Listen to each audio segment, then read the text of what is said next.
Book 3, Chapter 61, On the Origin of the World. Rama said, "Please, sage, explain to me how this error of believing in an objective world arises without a cause for such error." Vasistha said, "Because the knowledge of all things is contained in our consciousness, it is plain that this eternal and uncreated self is the cause and container of them at all times. That which has an insight or intuitive knowledge of all things, which are expressed by words and their meanings, is Brahma the soul and no other. Nothing that is meant by any significant term has a different form of its own, as the quality of a bracelet is not different from its substance of gold, nor that of a wave from the water. So the expansion of the world is not distinct from the Spirit of God. It is Brahma who is manifest in the form of the world, and not the world that appears as God. Similarly, gold displays itself in the form of a bracelet. It is not that the bracelet takes on the nature of gold. As the whole is displayed in all its various parts, so the entire consciousness shows itself in all the various operations of the mind composing the world. It is ignorance of the infinite and eternal Spirit of God that exhibits itself as myself, yourself, and the world itself in the mind. As the shades of different colors in gems are not different from the gems, so the notions of oneself and the world are the shades inherent in the same intellect. Like waves appearing on the surface of the still waters of the deep, this so-called and meaningless creation is but a phase in divine consciousness. The Spirit of God does not reside in creation. Creation does not exist in the divine Spirit. There is no such relation of part and whole between God and creation. One should meditate on his own consciousness as the form of divine consciousness. In his own consciousness of it, he will feel divinity stirring within himself, as if stirred by the breath of a breeze. The minute particle of the empty intellect will then appear in its wonderful form of emptiness within the empty space of his conscious mind. He then finds this empty form stirring in himself, like an airy spirit with its property of feelings, like feeling the breath of air.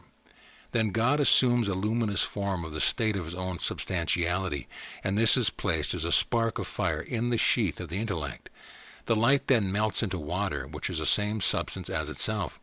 This fluid substance contains the property of taste. The same is condensed in the form of a solid substance, which is the same with the divine mind.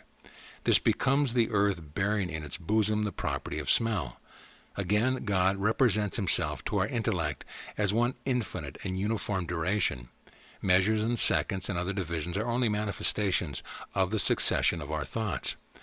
The other ways in which God presents himself in our intellect are that he is holy, infinitely glorious, seen within us, and without beginning, middle, or end. He has no rising or setting, and exists of himself without a substratum, and as the substratum of all. This knowledge of God is bliss itself, and his creation is identical with himself. Ignorance of God leads to knowledge of the objective world, and its extinction is the way to know the eternity of its existence. Brahma is conceived in our souls as he is represented to us by our consciousness. Just like in our all-comprehensive minds, we know all other things according to our ideas of them. Of these, only these things are true, which we derive from our well-directed understanding. All those are untrue, which the mind paints to us from the impression of senses and the meaning of words that are incapable of expressing the nature of the indefinable and indescribable God. Know the unreal world which appears as real, and the reality of God which appears as unreality, to be of the manner of air in motion and at rest. The visible world is like moving air that appears true to those who have no knowledge of the invisible God, who is as calm as the still air underlying the ethereal air in its motion. A thing may appear different from another, and yet be the same with it. The light in the fire is the same fire. So the visible world arising from invisible Brahma appears as another reality, even though it is the same as the reality of God. All things, whether being or not being, exist in God as their invisible and unknown source and cause. Just like clay in the earth is the cause of the would-be doll, the growing tree of a future carving, and the black powder of an ink not yet made. One thing is exhibited as another in the great desert of the divine mind that shows the phenomena of the world like figures in a mirage. The wise soul thinks this world is one with its source, divine consciousness. In the same way, he considers a tree no way different from its parent seed. As the sweetness of milk, the pungency of pepper, the fluidity of water, and the motion of winds are the inseparable properties of their substance, so this creation is inseparable from the spirit of Brahma. It is a mere form of one supreme soul, besides which there is nothing in reality. This world is the manifestation of the luster of the gem of the divine mind. It has no other cause except the essence of Brahma, which is nothing other than its material cause, the supreme soul itself. The will, the mind, the individual soul, and its consciousness are all the offspring of divine exercise of consciousness. There is nothing that can be produced by exertion of any power without direction of consciousness. There is nothing that rises or sets anywhere, or appears or disappears at any time. Everything is unborn at all times, and lies quiet in divine consciousness, which is as solid as a massive rock. It is imagination to explain things as formations of multitudes of combinations of atoms, and to suppose every particle to be composed of minute infinitesimals, because none of them could combine of themselves except by direction of the eternal mind. All force resides in some living principle, just as the waking, sleeping, and dreaming states appertain to the individual soul, and as the undulation of waves exist in the water or the current of the stream that lies hidden in it. When the individual soul feels renunciation towards worldly enjoyment, Scriptures say it has reached its highest perfection. As the mind is freed from its choice and dislike of things, so the soul is liberated by avoiding its egoism and personality. Then it no longer is conscious of the pain that attends from birth and reincarnation.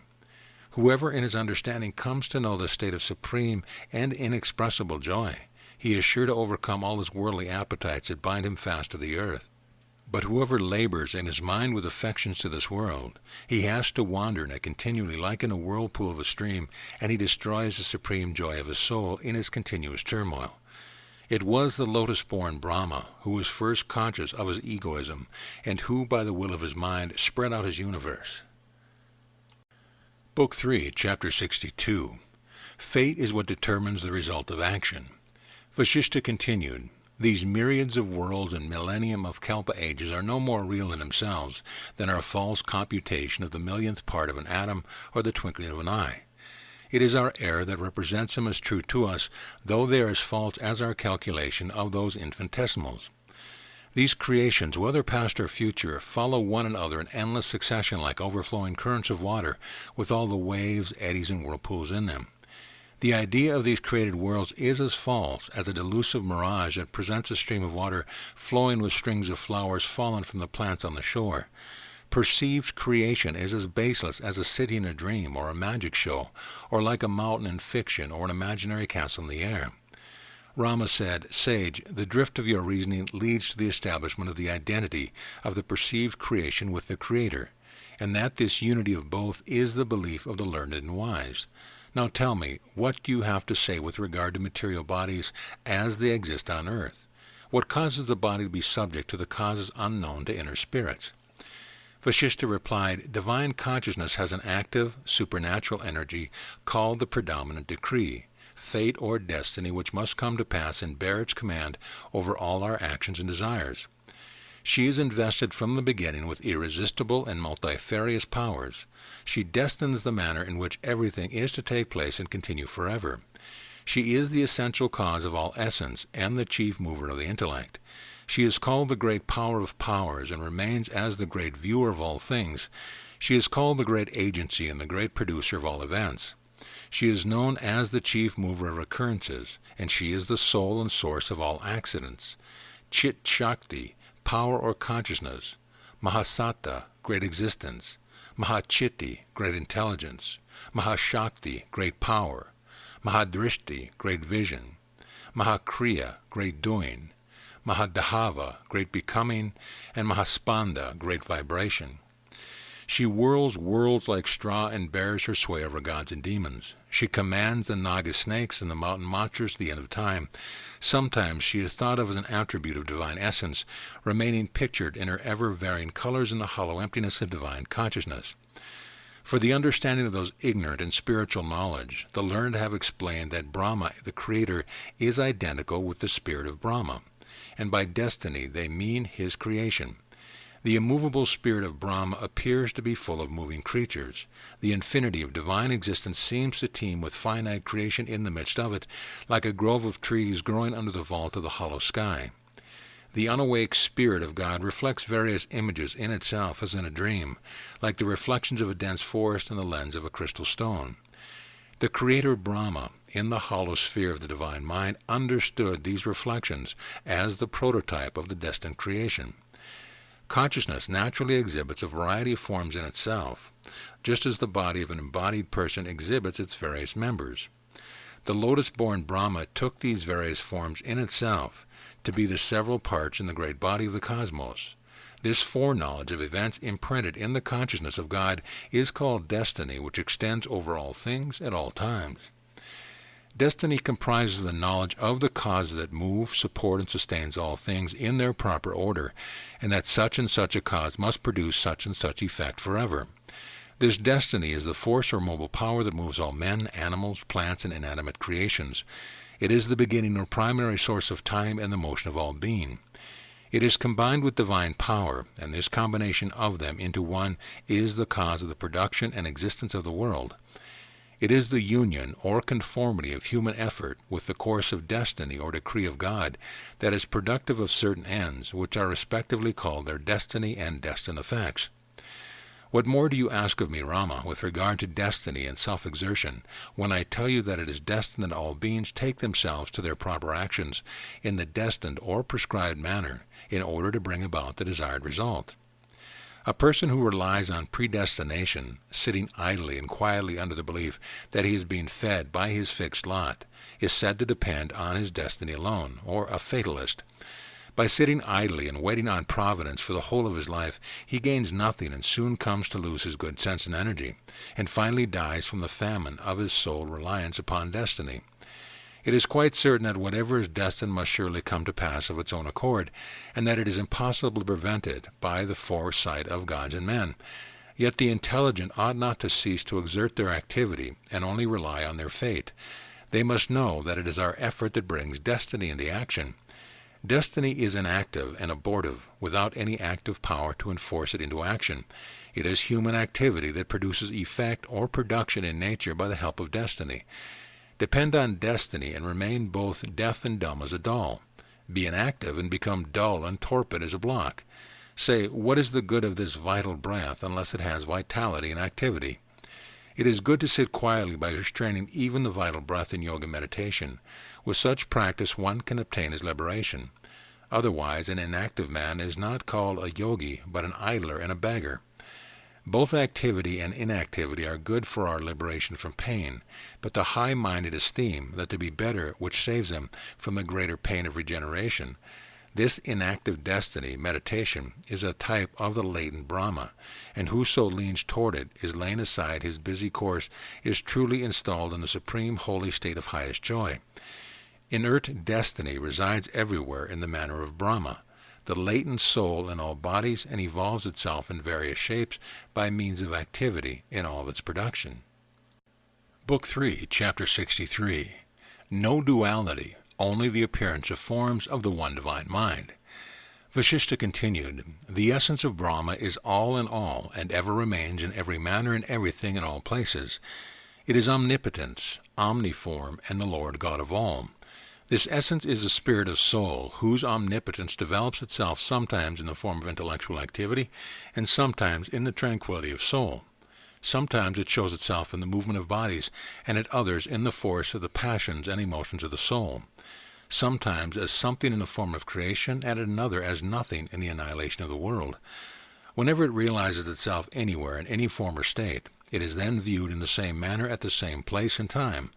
The absolute omnipotence manifests itself as it likes and appears to us. All its powers are exhibited in one form or another to our view and understanding. These powers are of many kinds and are primarily concentrated in the divine soul or spirit. The potentialities are the active and passive powers, also the rational and irrational and all others. These varieties of powers are the inventions of the learned for their own purpose and understanding, but there is no such distinction in divine consciousness. There is no duality in reality.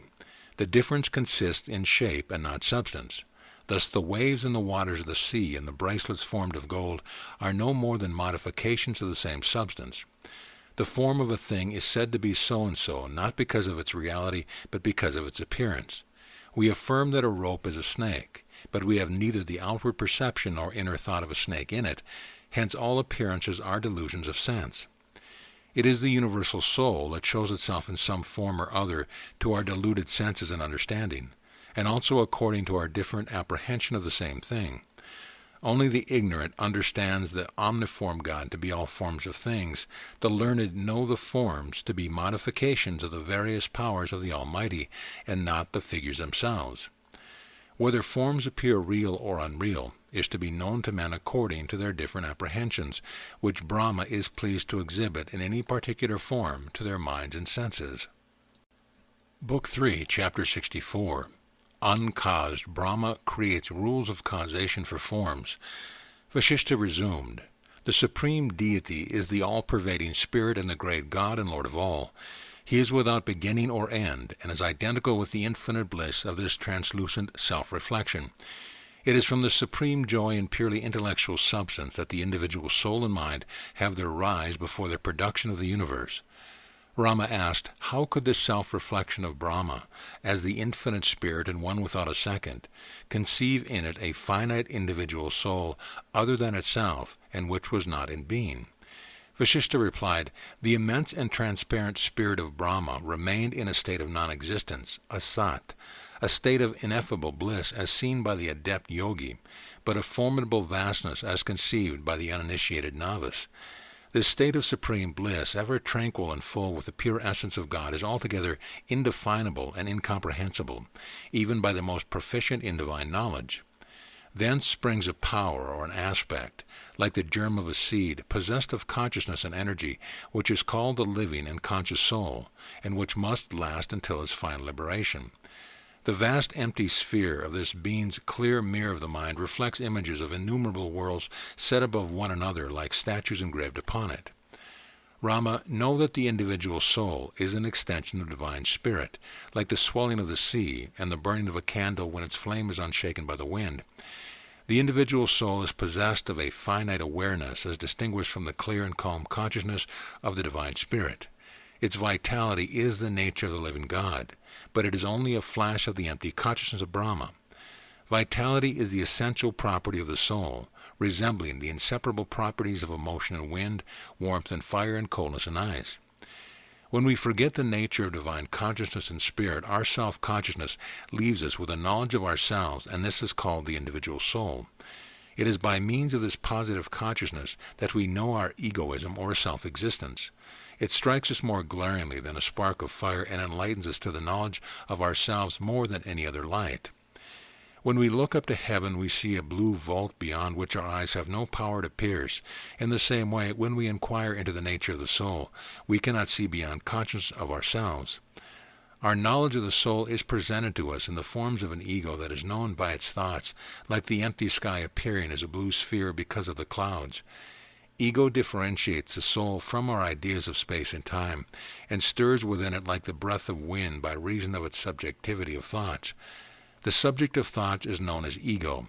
It is also called various other names like the intellect, the soul, the mind, illusion, maya, and nature, prakriti.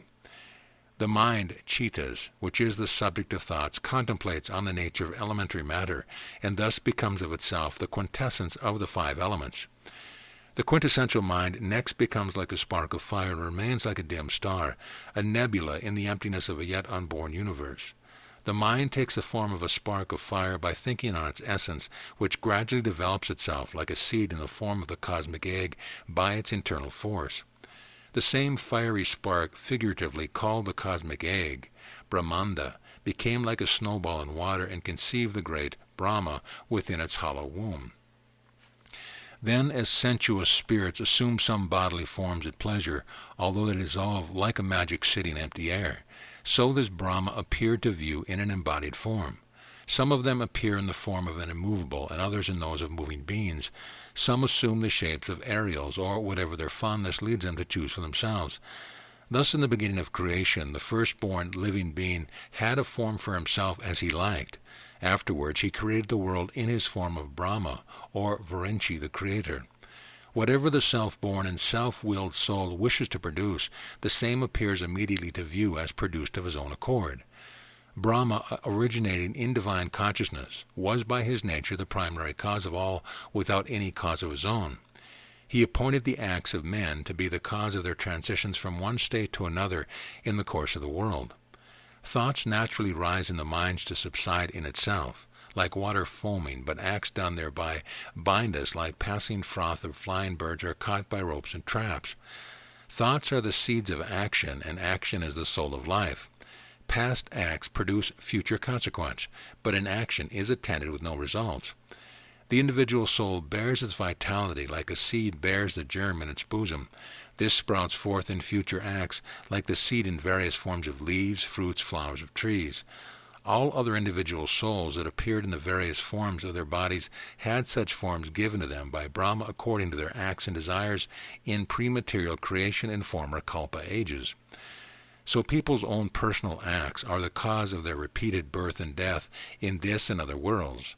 They ascend higher or sink lower by virtue of good or bad deeds that proceed from their hearts in the nature of their souls. Our actions are the efforts of our minds, and they shape our good or bad destinies according to their merit or demerit. All fate and luck in the existing world are the fruits and flowers of past acts, even of those done in prior Kalpa ages. This is called their destiny. Book 3, Chapter 65. Nature of the individual soul as the same as universal consciousness. Vasistha continued, At first mind sprang from the supreme cause of all. This mind is the active soul which resides in the supreme soul. The mind hangs in doubt between what is and what is not, and what is right and what is wrong. It forgets the past by its willful negligence, like the scent of a fleeting odor. Yet there is no difference between these seeming contraries. The dualities of Brahma and the soul, the mind and illusion Maya, the agent and the act, and the world of phenomena and that of ideals, all blend together in the unity of God. There is only one universal soul displaying its consciousness like a vast ocean and extending its consciousness like an endless sea. What is true and real shines forth amidst all that is untrue and unreal. So the subjective essence of the mind exists amidst all its airy and fleeting dreams and sleep. Thus the world is both true and untrue as regards its existence in God and its external phenomena. The false conception either of the reality or unreality of the outer world does not spring in the mind, which is conscious only of its operation and not of outward phenomena. This conception is like the deception of a magic show and its attendant to all sensuous minds. It is a long habit of thinking the unreal world to be real that makes it appear as such to the unthinking. Like a protracted sleep makes its visionary scenes appear as true to the dreaming soul. It is the lack of reflection that causes us to mistake a man in a block of wood. Lack of spiritual light misleads the mind from its rationality and makes it take its false imagination for true. Like children, through their fear and lack of true knowledge, are impressed with the belief of ghosts and the shadows. The mind is inclined of its own tendency to assign an individual soul to the divine spirit, which is devoid of name, form, or figure, and is beyond comprehension. Knowledge of the living state, personality, leads to that of egoism, which is the cause of reasoning.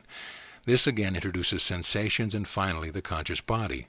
This bondage of the soul and body necessitates a heaven and a hell for lack of its liberation. Then the acts of the body become the seeds of our endless reincarnations in this world.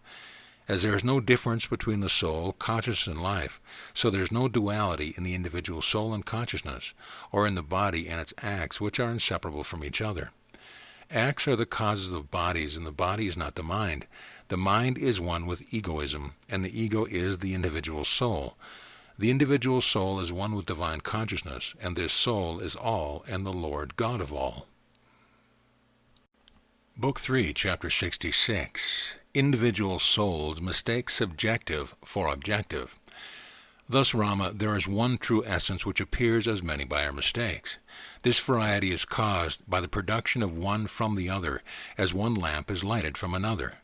By knowing oneself as nothing, as if it were before it came into being, and by considering the falsity of his notion, no one can have any cause for grief. Man is only a being of his own conception. By getting rid of his concept, he is freed from his idea of the duality of the world, just as one wearing shoes perceives the whole earth he treads upon to be covered with skin. As the plantain tree has no pith except its manifold coats, so there is no materiality to the world other than our false conceptions of it. Our births are followed by childhood, youth, old age, and death, one after the other, and then opens a prospect of a heaven or hell to our view. like passing phantoms before the flighty mind. As the clear eye sees bubbles of light in the empty sky, so the thoughtless mind sees a sky full of luminous bodies, which are only phantoms of the brain. As the one moon appears as two to the dim-sighted eye, so the intellect, corrupted by influence of the senses, sees a duality in the unity of the Supreme Spirit. As the giddiness of wine presents the picture of trees before the drunken eye, so does the inebriation of the sensations present the phantoms of the world before the excited intellect. Know the revolution of the visible world to resemble the revolving wheel of a potter's mill, which they turn about in play like the rotating ball of a terrestrial globe. When the consciousness thinks of another thing as something other than itself, it falls into the error of dualism. But when it concentrates its thoughts within, it loses the sense of objective duality. There is nothing beside consciousness except the thoughts of which it dwells. Its sensations are all at rest as it comes to know the non-existence of objects.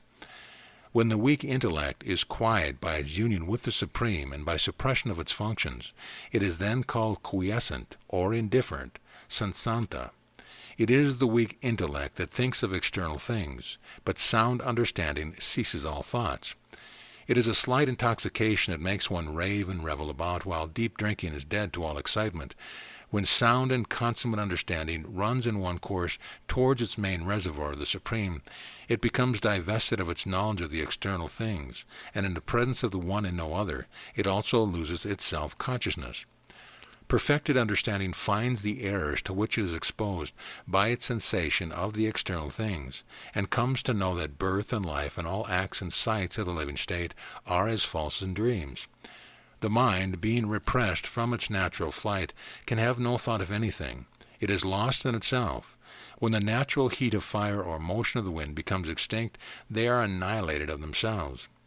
Without the suppression of mental operation, the mind must continue in its misconceptions, like that of mistaking a rope for a snake through ignorance. It is not difficult to repress the action of the mind and rouse our consciousness in order to heal our souls of the malady of their mistaken notion of the world. If you can succeed suppressing the desires of your restless mind at any time, you are sure to obtain your liberation even instantly without fail. If you will only turn to the side of your subjective consciousness, you will get rid of the objective world in the same manner as one is freed from his fear of snake and a rope by his examination of the thing. If it is possible to get rid of the restless mind, which is the source of all our desires, then it is possible for anyone to attain the chief end of liberation. When high-minded men are seen to give up their lives like straws in an honorable cause, there is no reason why they should be reluctant to abandon their desire for the sake of their chief good of liberation. Remain unfettered by forsaking the desire of your greedy mind. What is the good of getting sensible objects that we are sure to lose? The liberated are already in the sight of the immortality of their souls and of God, like one who has fruit in his hand or sees a mountain visible before him. It is only the Spirit of God that abides in everything in this world appearances, which rise to be seen like the waves of the waters of the great deluge. It is his knowledge that is attended with the supreme good of liberation. Ignorance of that supreme being binds the mind to the interminable bondage of the world. Book 3, Chapter 67, Lecture on Creation, Still Consciousness and Moving Thoughts. Rama said, "Leaving the mind, please tell me more about the nature of the individual soul. What relation does it have to the Supreme Soul? How did the individual soul spring from the Supreme Soul, and what is its essence?" Vasistha replied, "Know that Brahma is omnipresent and is the Lord of all at all times. He manifests himself in whatever attributes he assumes to himself of his free will. The attribute which the universal soul assumes to itself in the form of perception, Chaitana, is known by the term individual soul, which possesses the power of volition in itself. There are two causal principles combined with the individual soul, namely its predestination resulting from its prior act and volitions and its later free will. These branch forth severely into the various causes of birth, death, and existence of being. Rama said, "Such being the case, tell me, O greatest of sage, what does this predestination mean? What are these acts, and how do they become the causal agents of subsequent events?" Vasistha replied, "Consciousness, or Chit, has its own nature of properties of vibration and rest, like the movement and stillness of wind in the air. Its agitation is the cause of its action. Otherwise, it is calm and quiet as a dead block of stone. Its vibration appears in the fluctuations of the mind, and its calmness in the lack of mental activity and exertions are in the detachment of the stillness of yoga meditation. The vibrations of consciousness, which are the movements of thoughts, leads to its continual rebirth. Its quietness settles it in the state of the immovable Brahma. The movement of thought is known to be the cause of the living state in all its action. This vibrating intellect is the thinking soul, and it is known as the living agent of action, the primary seat of the universe. This secondary soul then assumes a luminous form according to the light of its thoughts, and afterwards becomes many and diverse as its will, and through the pulsation of the primary consciousness all over creation. The pulsating intellect or soul, having passed through many transformations, is at last freed from its motion and migration. Some souls pass through 1,000 births and forms, while others obtain their liberation in a single birth. The human soul, being a pulsating intellect, is of its own nature prone to assume dualism. So it becomes its own cause of its reincarnation and suffering, as also of its own transient bliss or misery in heaven or hell. As the same goal is changed into the forms of bracelets and other things, and as the same gross matter appears in the different forms of wood and stone, so the uniform soul of God appears as multiform according to its various modes and attributes. An error of the human mind makes it view the forms as realities. It is a fallacy that causes one to think his soul, which is free from birth and form, it's born, lives and dies, just like a man sees a city rise and fall in his delirium. The moving, varying intellect, ignorant of its unity with the unchangeable reality of God, and also desiring its enjoyment peculiar to its varied state, falsely conceives its unreal ego identity as reality. As Lavana, the king of Mathura, falsely thought he was an outcast tribal, so consciousness thinks on its own different states of existence and that of the world. All this world is the phantom of a false imagination, O Rama. It is no more than the swelling of the waters of the deep. Consciousness is always busy exercising the intellect of its own intelligence and the innate principle of its action. It is like the sea seen swelling with its waters moving of themselves in waves. The intellect is like the water in the wide expanse of Brahma.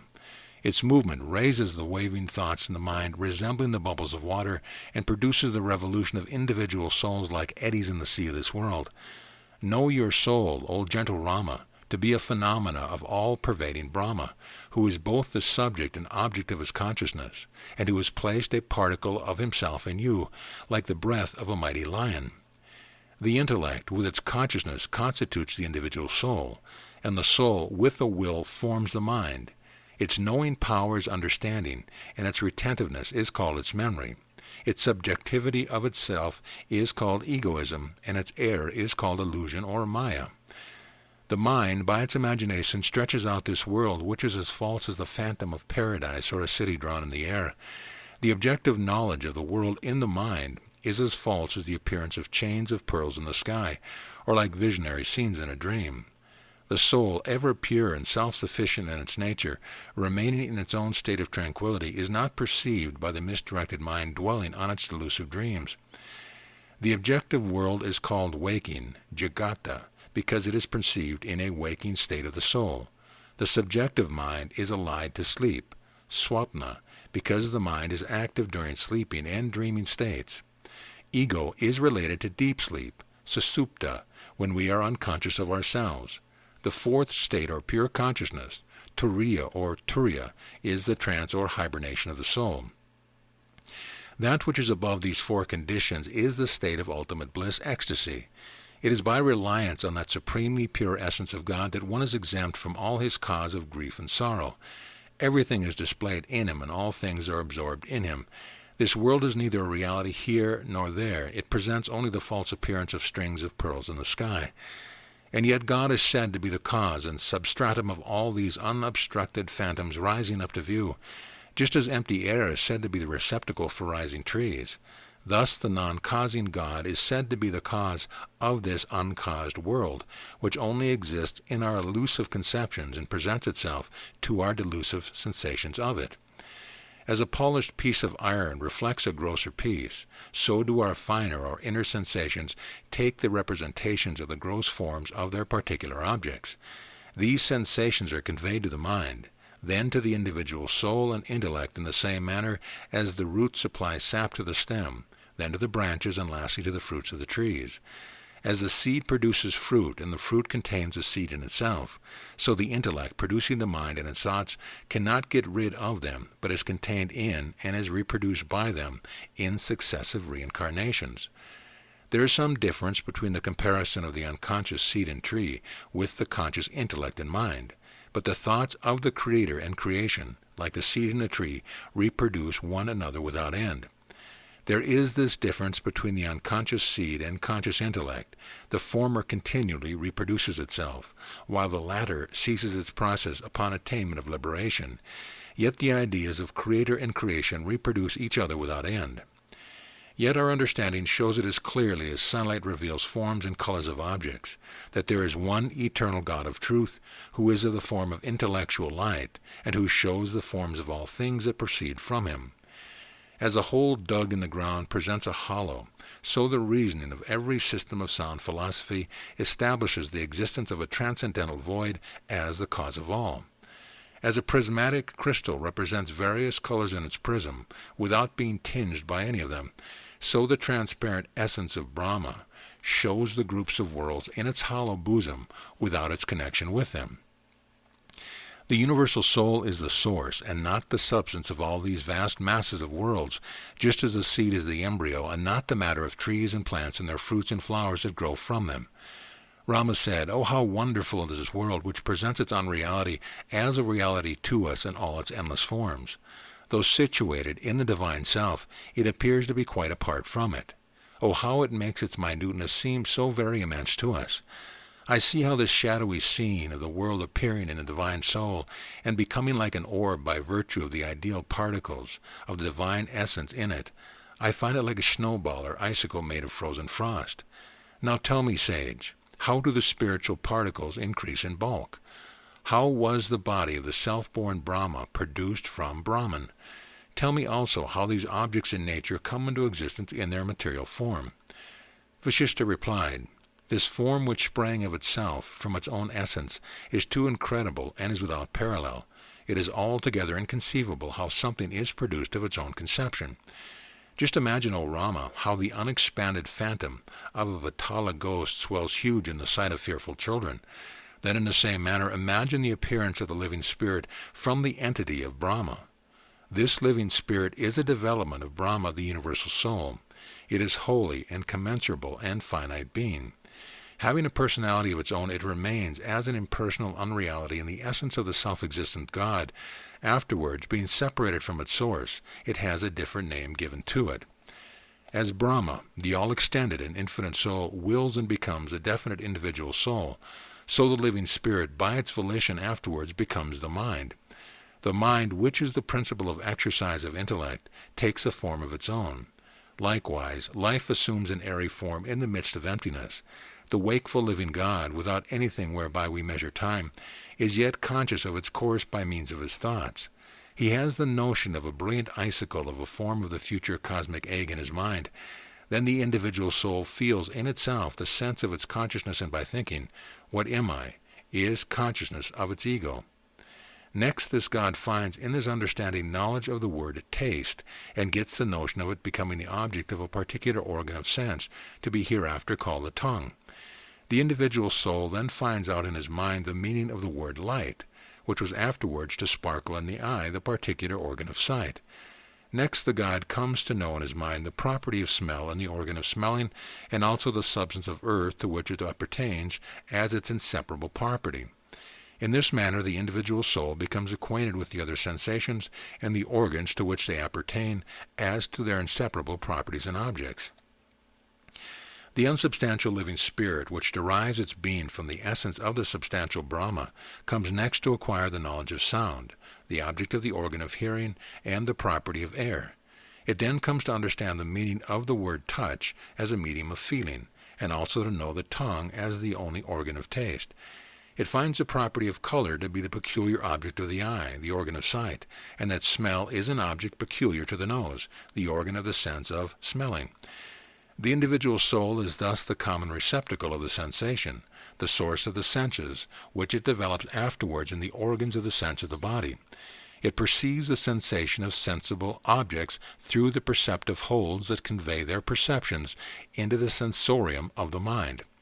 Such, O Rama, is how it was with the first animated being. It remains like this with all living animals. All sensations are represented in the soul of the world in its spiritual form, called the subtle body or astral body. The nature of this abstruse essence is as indefinable as that of the spirit. It appears to be in motion when really it is at rest, as in our idea of the soul. As measure and dimensions are foreign to our notion of Brahma, the all-conscious soul, so they are quite foreign to spirit also, which is no more than the motive power of the soul. As the notion of the spiritual is distinct from material and corporeal, so the notion of Brahma is quite apart from everything except that of his self-consciousness. Rama said, if consciousness is identical with Brahma, and our consciousness of ourselves as Brahma make us identical with Brahma himself, then what is the use of devising a duality of the soul, or of talking of the liberation and final absorption of the one into the other? Vasistha replied, Rama, your question is irrelevant at this time when I was going to prove another thing. Nothing can be appropriate out of its proper time and place, as the untimely offering of flowers is not acceptable to the gods.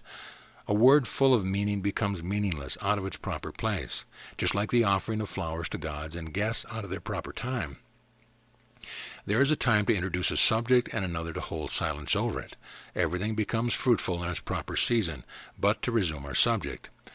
The individual soul afterwards appears from him like the human soul appearing in dreaming, and the individual soul thought in himself that he was the great Father of created beings in time to come. He uttered the syllable Om, and was conscious of its meaning in his mind, which soon displayed all forms of beings to his mental vision. All these were unrealities displayed in the empty sphere of the divine mind. The shadowy world seemed like a huge mountain floating in the air before him. It was neither born of itself, nor was it made by Brahma. It is not destroyed at any time by any other power. It was Brahma himself, appearing like the phantom of a city in the sky. As the living Brahma and other spiritual beings are unreal in their nature, so also the essence of other beings, from the big giant to the little ant, are only mere unrealities in their substance. It is our false understanding that represents these unrealities as real ones to us.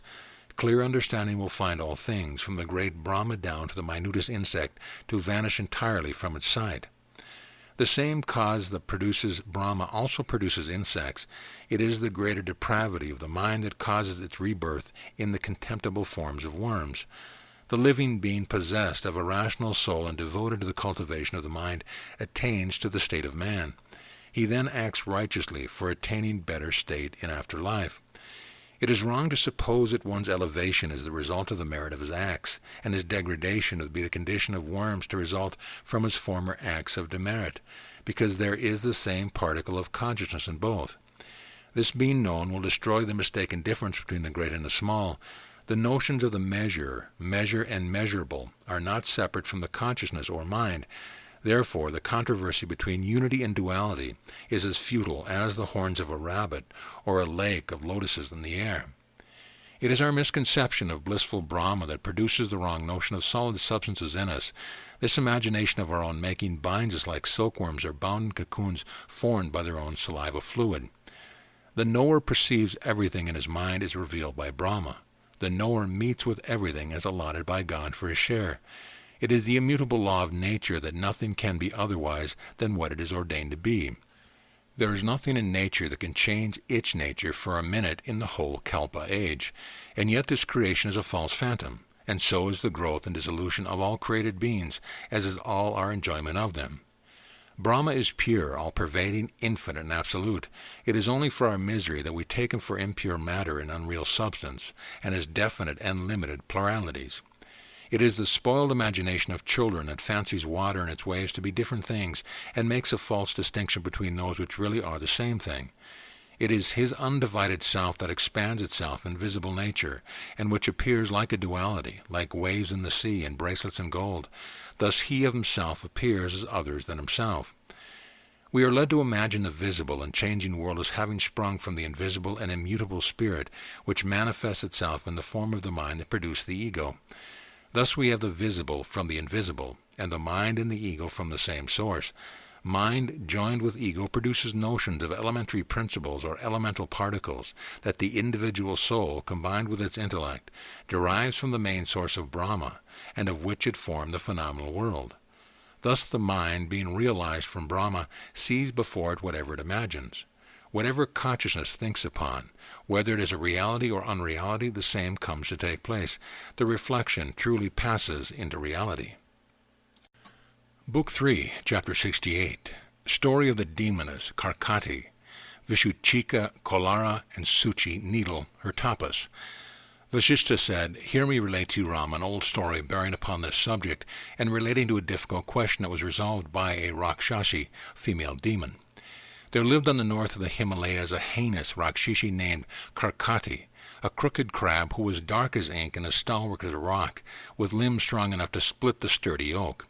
She was also known as Vishuchika, or choleric pain, by which she was ever afflicted, and which had reduced her frame like that of the Vindhya hill, which was pushed down by the curse of Agastya. Her eyeballs were blazing like fire. Her stature reaching halfway to the sky, she was covered by a blue garment, like the shade of night wrapping the atmosphere. A white cloak covered her head like a cloud fragment. The long erect hairs of her head stood like a dark cloud on her crest. Her eyes flashed like lightning, and her sharp hooked nails glistened like sapphires. Her legs were as long as tamara trees, and her loud laughter was like the burst of frost. A string of dried bones decorated her body like the wreath of flowers. Traces of dead bodies adorned every part of her body. She frolicked in the company of Vatala ghosts with human skulls hanging down her ears like earrings. When she stretched out her arms, she looked like she was going to pluck the sun from its sphere. Her huge body lacked its necessary food, causing her stomach fire to blaze like an underseen flame that the waters of the deep are unable to quench. Nothing could ever satisfy the insatiable hunger of this big-bellied monster, or satisfy her licking tongue that was always stretched out like a flame of fire. She thought to herself, "Oh, if just once I could go to the land of Asia, I would devour all its men in one swoop, and feast on them continually, like an undersea fire upon the water. As clouds cool burning sands by their rain, so will I lie the burning fire of my hunger there. It is settled as the best plan to support my life at this critical moment. All men are well guarded by their mantras, medicines, austerities, devotions, and charities from all evils of the world. Therefore it is impossible for anyone to destroy the indestructible devotee. I will perform the most rigorous austerities with an unflinching heart and mind, because it is by intensity of effort that we may gain what is otherwise hard to be had." Having thought so, she went to an inaccessible mountain for the purpose of destroying all animal beings.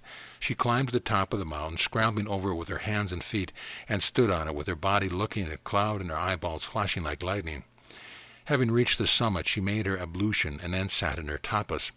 Her steadfast eyeballs resembled the two orbs of the sun and moon fixed on one object. She passed many a day and month there, and saw the course of many a season in a year. She exposed her huge body to the rigor of heat and cold, like the hill itself on which she sat. She, with her huge black body, remained unmoved as a thick dark cloud on the mountain top.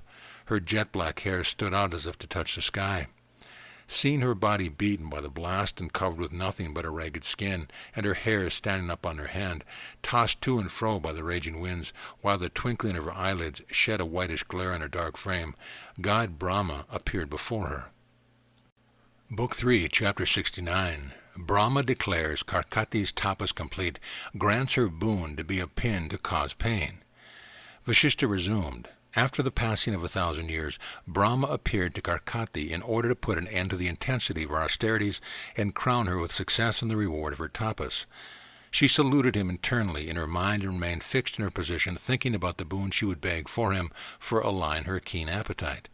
She soon recollected a certain request, which she would present to her complying god. It was to transform her soft and flexible form to the shape of an inflexible iron needle with which she could torment all living beings. At Brahma's bidding, she thought in herself, "I will become as thin as a minute pin in order to enter imperceptibly into the hearts of animals, like the fragrance of flowers enters the nostrils.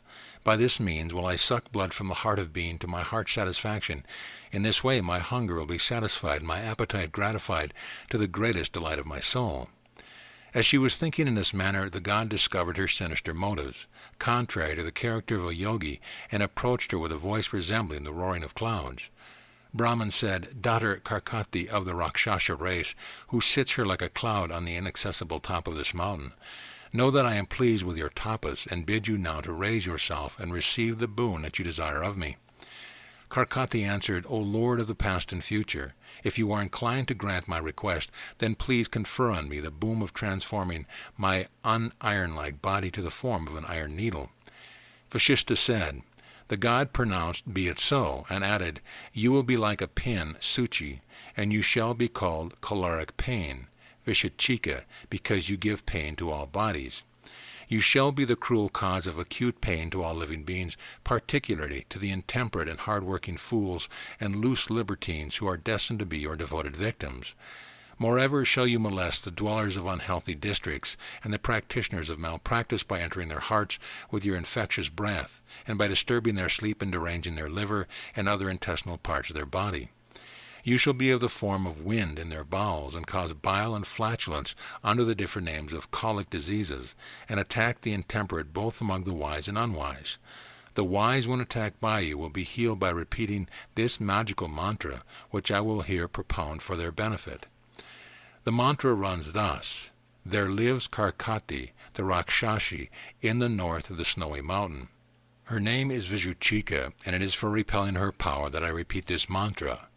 Om, I bow to Hring, Hrang, and Ring, Rang, the powers of Vishnu, and invoke the Vaishnavi powers to remove, destroy, root out, drive away this choleric pain far beyond the Himalayas, and afar to the orb of the moon. Om and Swaha, be it so. Let these lines be tied as an amulet on the left arm. Then rub the painful part with the palm of the hand, and think the colic Karkati to be crushed under the mallet of this amulet, and driven back beyond the hills with loud wailing. Let the patient think the medicinal moon is seated in his heart, and believe himself to be freed from death and disease, and his faith will save his life and heal his pain. When the attentive adept, who having purified himself with sprinkling water in his mouth, repeats this formula, he succeeds in a short time to remove the colic pain altogether. Then, after delivering this effective amulet to the spiritual masters attending upon him, the Lord of the three worlds disappeared into the air. He went to his splendid seat in heaven, where he is received by God Indra, who advanced to hail him with his praises. Book 3, Chapter 70. Karkati as Suchi, the needle of colic and cholera. Vasistha continued, Now this Karkati, who had been as tall as a mountain peak, and a Rakshasi as a blackest, kind resembling a thick and dark cloud of a rainy season, gradually began to fade away and grow leaner and leaner day by day. Her gigantic cloud-like form was soon reduced to the shape of a tree branch, which afterwards became like the figure of a man, and then the measure of only a cubit. It next became the length of a span in its height, and then of a finger's length in all. Growing by degrees thinner and thinner like grain, it became at last as lean as a needle or a pin. Thus she was reduced to the thinness of a needle, fit only to sew a silken robe. By her own desire that could change a heel to a grain of sand, she became as lean as the filament of the lotus flower. Thus the non-metallic Karkati was transformed into the form of Suchi, a black and splendid iron needle, that contained all her limbs and organs of her body and conducted her in the air anywhere she liked. She saw herself as an iron pin, having neither substance nor length nor breadth of her body. Her mind with its power of thought appeared as bright as a golden needle, like a streak of sapphire impregnated by sunshine. Her rolling eyeballs were as dark as the spots of black clouds moved to and fro by the wind. Her sparkling pupils, piercing through their tenuous pores, gazed at the bright glory of God. She had observed the vow of silence in order to reduce the plumpness of her person, and her face radiated with joy at becoming as lean as the filament of a feather. She saw a light descending on her from the air at a distance, and she was happy to find her inner spirit to be as subtle as air. When she contracted eyebrows, she saw the rays of light extending to her from afar, which caused the hairs on her body to stand up like those of a baby's at bathing. Her grand energy channel, called Brahma Nadi, or Sushumna, rose up in its cavity in the head, called the Brahma Randra, in order to greet the holy light, like the filaments of the lotus rise to receive sunlight and heat. Having subdued the organs of her senses and their powers, she remained as one without an organic frame and identified with her individual soul. She resembled the intelligent principle of the Buddhist and logicians, which is unseen by others. Her minutest seemed to have produced the minutiae of minute philosophers called the Siddhantas. Her silence was like that of the wind contained in a cave. Her slender form of a puny pin resembled the breath of an animal life, which is imperceptible to the eye. The little that remained of her body was as thin as the last hope of man. It was like the pencil of an extinguished flame of a lamp that has heat without light. But alas, how pitiable was her folly, which at first she could not understand. She was wrong to choose the form of a slender pin for herself in order to gratify her insatiable appetite. Her object was to have her food, and not the contemptible form of a pin. Her heart desired one thing, and she found herself in another form that was of no use to her purpose. Her silliness led her to make the unwise choice of a needle shape for herself. So it was with the short-witted. They lacked the sense of judging beforehand about their future good. An arduous attempt to accomplish a desired object is often attended by a different result. Even success on one hand becomes a failure on another. In the same way a mirror is soiled by the breath while it shows the face to the looker. Howbeit, having renounced her gigantic form, the Rakshasi soon learned to be content with her needle form, although she viewed her transformation as worse than her dissolution itself. But see the contradictory desires of the infatuated who distaste in a thrice what at one time they fondly wished. That fiend was disgusted at her needle form instead of her mountainous figure. At one dish of food is easily replaced by another, suiting the taste of the gourmand. So this fiend did not hesitate to shun her gigantic body, which she took to taste the heart-blood of animals in her pin form. Even death is delightful to the giddy-headed when they are over-fond of something else. The minimum of meager needle was desirable to the monstrous fiend to gratify her fiendish desire. Now this needle took the rarefied form of air and moved about all living beings as the colic wind in quest of sucking animal gore. Its body was like a fiery heat, and its life the vital breath of animals.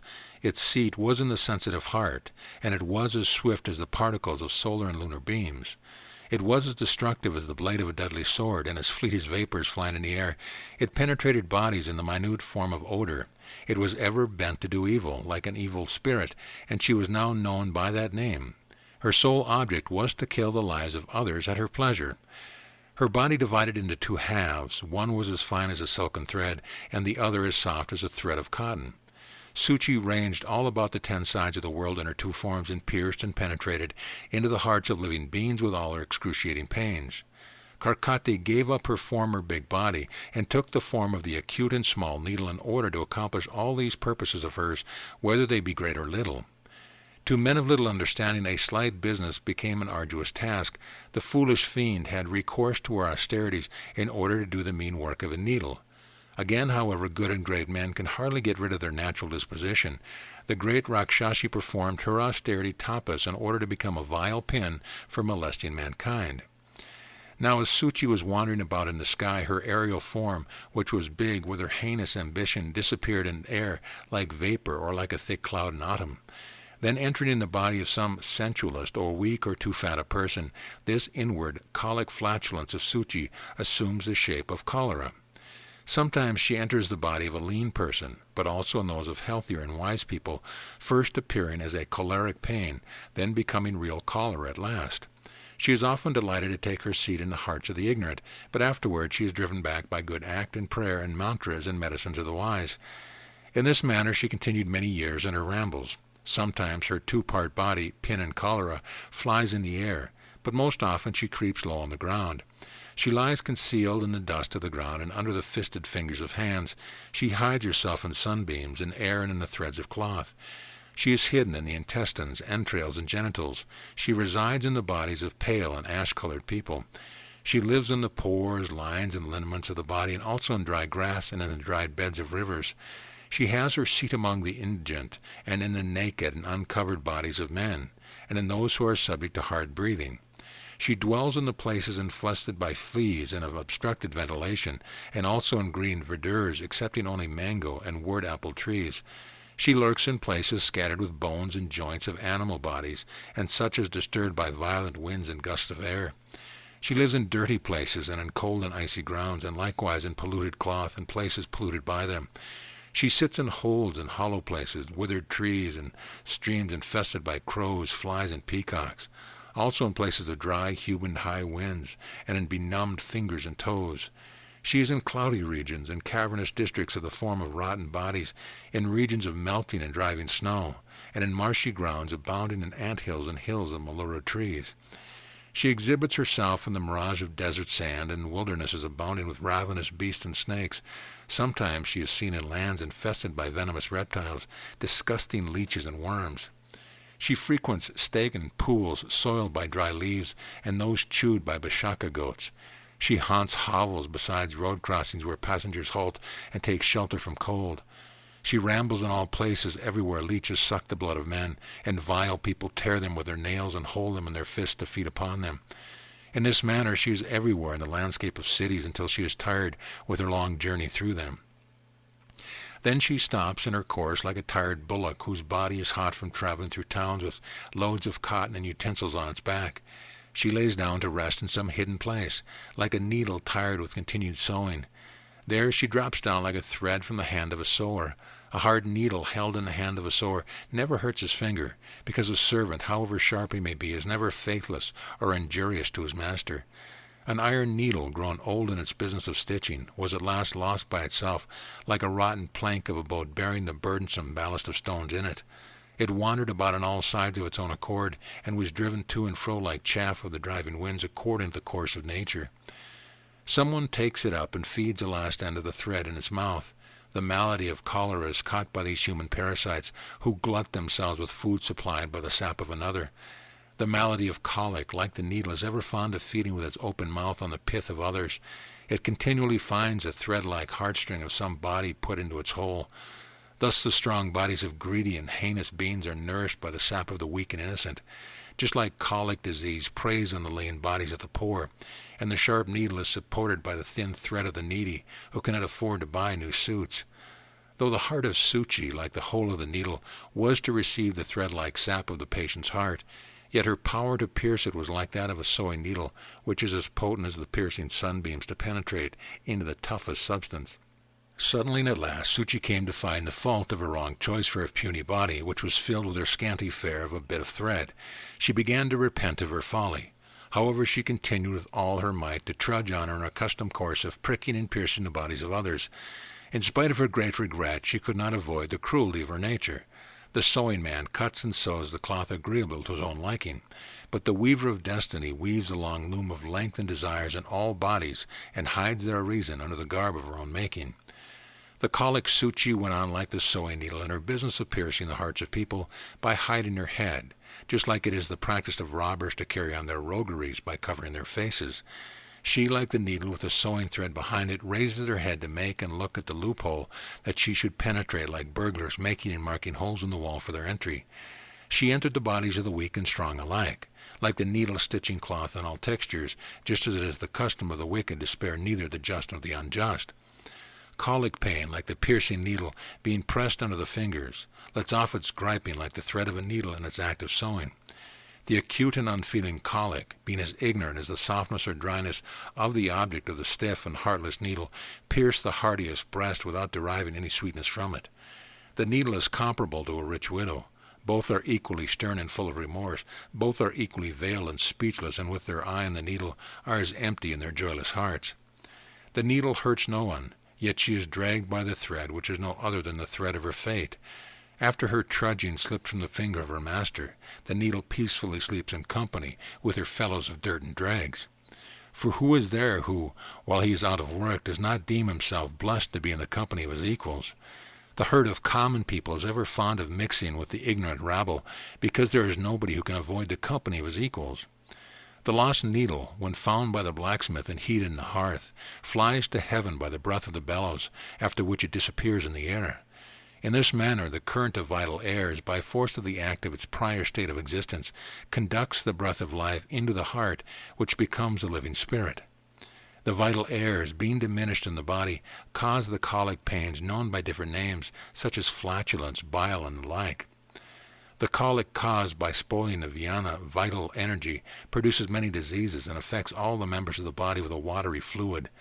When it affects the lungs' breathing, It causes the via sula, or pulmonary colic, and is attended by disfigurement of the body and an insanity of hysteria known as the hysteric colic. Sometimes it comes from the hands of sheep-keepers, or by the smell of sheep's wool in a blanket. At other times it seizes the fingers of children and causes them to tear their bedclothes. When it enters the body through the foot, it contains sucking blood, and with all its voracity becomes satisfied with very little food. It lies in the glandular vessel of the feces with its mouth placed downward, and takes as its prerogative any form it likes to assume. It is the nature of malicious people to show their perversion of their hearts by doing injury to others. It is characteristic of base people to raise a row for their pleasure, and not for any gain or good to themselves. The miserly think much of their gain or even a single penny, so deeply rooted is the avaricious selfishness of human nature. It was only for a particle of blood, or as much as could be picked out by the point of a pin, that the colic Suchi was bent on the destruction of men. So the wise are fools in their own interests. How great is my master stroke, says the needle, that I have come from stitching the shreds of cloth to piercing the hearts of men. So be it, and I am happy at my success. As the rust of the lazy needle passes off in sewing without being rubbed with dust, so must it rust unless it is put into action of piercing patient and passive threads. The unseen and airy darts of fate are as fatal as the acts of cruel advanced cholera, though both have their respite of their massacres at short intervals. The needle is at rest after its act of sewing is done, but the wicked are not satisfied even after their acts of slaughters are over.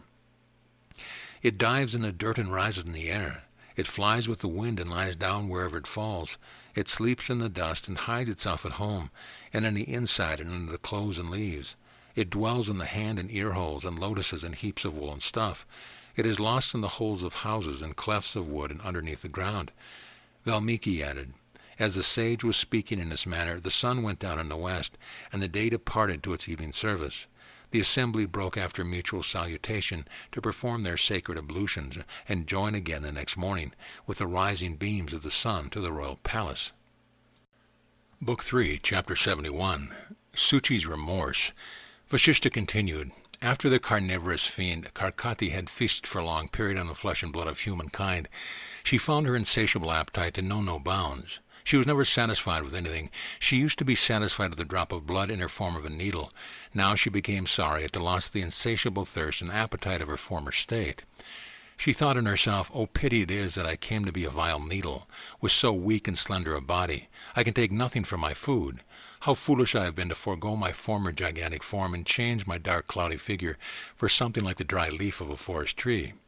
Oh, wretched I am to have foregone my dainty food of flesh flavored with fat.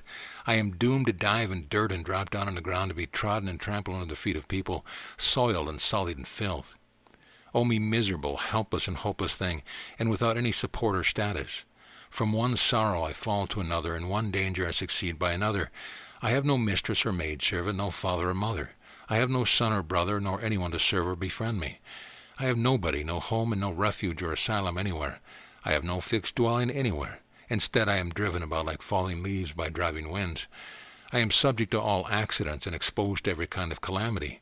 I wish for my extinction, but it wishes not to approach me. What have I done in the foolishness of my heart? I have given away my own big body like a madman gives away a precious jewel for a paltry piece of glass. One calamity is enough to turn the brain out of order, but what will be my case when it is followed by other disasters in endless succession? I am hung up to be suffocated by smoke and dropped down in the streets to be trodden underfoot. I am cast away with dirt and hidden under grass to my great distress. I serve at another's will, and am guided by my guide. I am stark naked while I sew for others, and I am ever dependent on another's guidance. Long do I work and walk for a small worthless gain, and stitching alone is all the work that I have to perform for life. Oh, unlucky that I am that even my bad luck is so very unlucky. With my remorse today, I see the demon of despair rising before me, and threatening to make an end of this body of which I have made an offering to him. After my foolishness losing so big and bulky a body, what better fate can await me than to be annihilated into nothing, rather than be a thing which is good for nothing? What man will pick me up, who is as lean as a threadworm, from the heap of ashes under which I lie buried by the wayside? No keen-sighted man will take such a wretched and forlorn being into his consideration, just like nobody living on a high hill ever stoops to take notice of the grass growing on the ground below. I cannot expect to raise myself higher while I am lying in a sea of ignorance. What blind man, guided by the flash of fireflies, can perceive the glorious sunlight? I find myself drowned in a sea of misery, and I know not how long I shall have to labor under my difficulties. When shall I be restored to the form of the daughter of Anjangiri mountain and stand like a pillar over the ruins of the nether and upper worlds? When shall I have my arms reach the clouds and my eyes flash like lightning, my clothes as white as snow and my hair touching the sky? When will my big belly resemble a huge cloud and my long breast hang below like pillows, shaking with the full motion of my body, dancing like the wings of a peacock? When will the ash-white light emitted by my laughing cast shade under the sun, and my former high stature threaten to devour the terrible god of death? Some time ago my hollow sockets, deep as the holes of mortars, flashed with living fire like the rays of the sun, and my large eyes moved in my rambling like two monumental pillars. When shall I have my big belly with its huge pot-belly? When shall I again have my soft black nails that resemble the dark and humid clouds of autumn? When will these tender smiles return to me, which I move the great Rakshasa demons to my favor? When shall I dance in my giddy circle at the music of the tabor in the forest? When will the big belly of mine be filled with pots full of fattened liquor and be fed with heaps of flesh and bone from dead bodies? When shall I get drunk drinking the blood of human gore and become merry and giddy until I fall fast asleep? It was I, by my bad choice of austerities, who destroyed my former brilliant body and accepted this petty needle-like form, like one who takes the sulfate of gold instead of the precious metal. Oh, where is that huge body that filled all sides and shone like the dark hill of Ajangiri?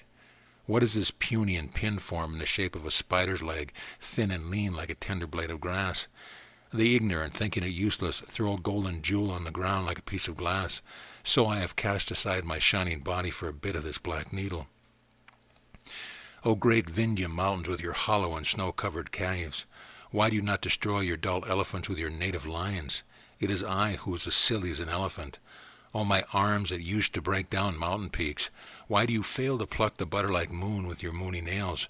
O my breast that was fair as the snow mountain sides, even without my glassy ornaments, why do you not show your hairs, which are as large as leeches that feed on lion's flesh? O my eyes that used to dispel the darkness of the darkest night, and to kindle dry fuel with your glaring fire, why do you cease to lighten the air with your brightness? O my shoulder blades, are you broken down and level the earth, and are you crushed and smashed or mouldered and worn by age? O my moon-bright face, why do you not shine over me with your bright beams that resemble the everlasting light of the orb of the moon? Are you now at an end forever? O my hands, where is your strength fled today? Do you not see how I am transformed into an ignoble needle that is moved by the touch of the foot or a fly? Alas, the cavity of my navel was as deep as a well and beset by hair resembling rows of beautiful plants upon it. My protuberant posteriors were like the bottom of the Vindhya hills. Where is that towering stature reaching to the sky? And what is this new earned contemptible form of the needle? Where is that mouth, hollow as the vault of the sky? And what is this hole of the needle? Where is my heap of flesh meat, and what is this drop of watery food? Ah, how lean have I grown, but who's to be blamed for an act of my own doing? Book 3, Chapter 72. Suchi again performs tapas. Vasistha continued. Afterwards, Suchi became silent and motionless and thought of resuming her austerities for the sake of regaining her long-lost body. With this intention, she returned to the Himalayas, where, abstaining from her desire of human gore, she sat repeating her criticisms and rebukes. In her mind, she saw her needle form entering into her heart with her breathing. Meditating on her mental form of the needle, she was blown upwards by her vital breath to the top of the hill, and alighted on it like a vulture from on high. There she remained alone and apart from all living beings, sitting amidst burning fire with her form of an ash-colored stone. She sat there like a sprout of grass, springing in the dry and grassless spot, but soon she faded away into a blade of withered hay in the sandy desert. She remained standing on the toe of one foot, and she continued criticizing and rebuking her own self. In her tiptoe position, she lightly touched the ground, and avoiding all sidelong looks, she gazed in the upper sky with her face upraised and her eyes uplifted. The fine point of the black iron needle penetrated the ground and firmly preserved its standing posture. It fed itself upon the air which it inhaled by its uplifted mouth. The scarcity of food in the forest made her look like she was in search of some prey coming from a distance. Her shadow, shaking with the wind, enticed the unwary to approach towards it. The ray of light issuing like a pencil from the needle hole served as her attendant guard on the hinder part, As men are kindly disposed towards the mean who are favorites to them, so the needle was attached to the thin pencil of light that became its constant attendant. The needle had another constant companion, the devotion in its own shadow, but the blackness of its body made it always remain behind the back.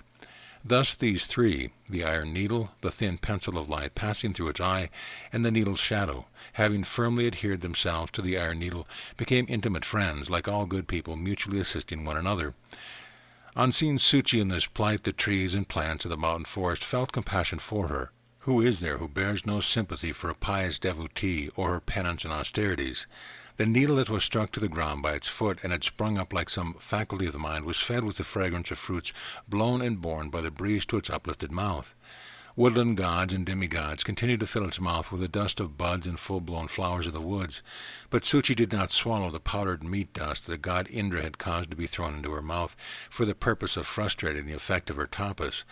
Her fixity of purpose did not permit her to swallow the delicious powder because a person, however mean he may be, is sure of success by the firmness of his mind. Vayu, the god of winds with his power of uprooting mountains, was astonished to find the needle adverse to swallowing the food. He ministered to it in the form of the pollen of flowers.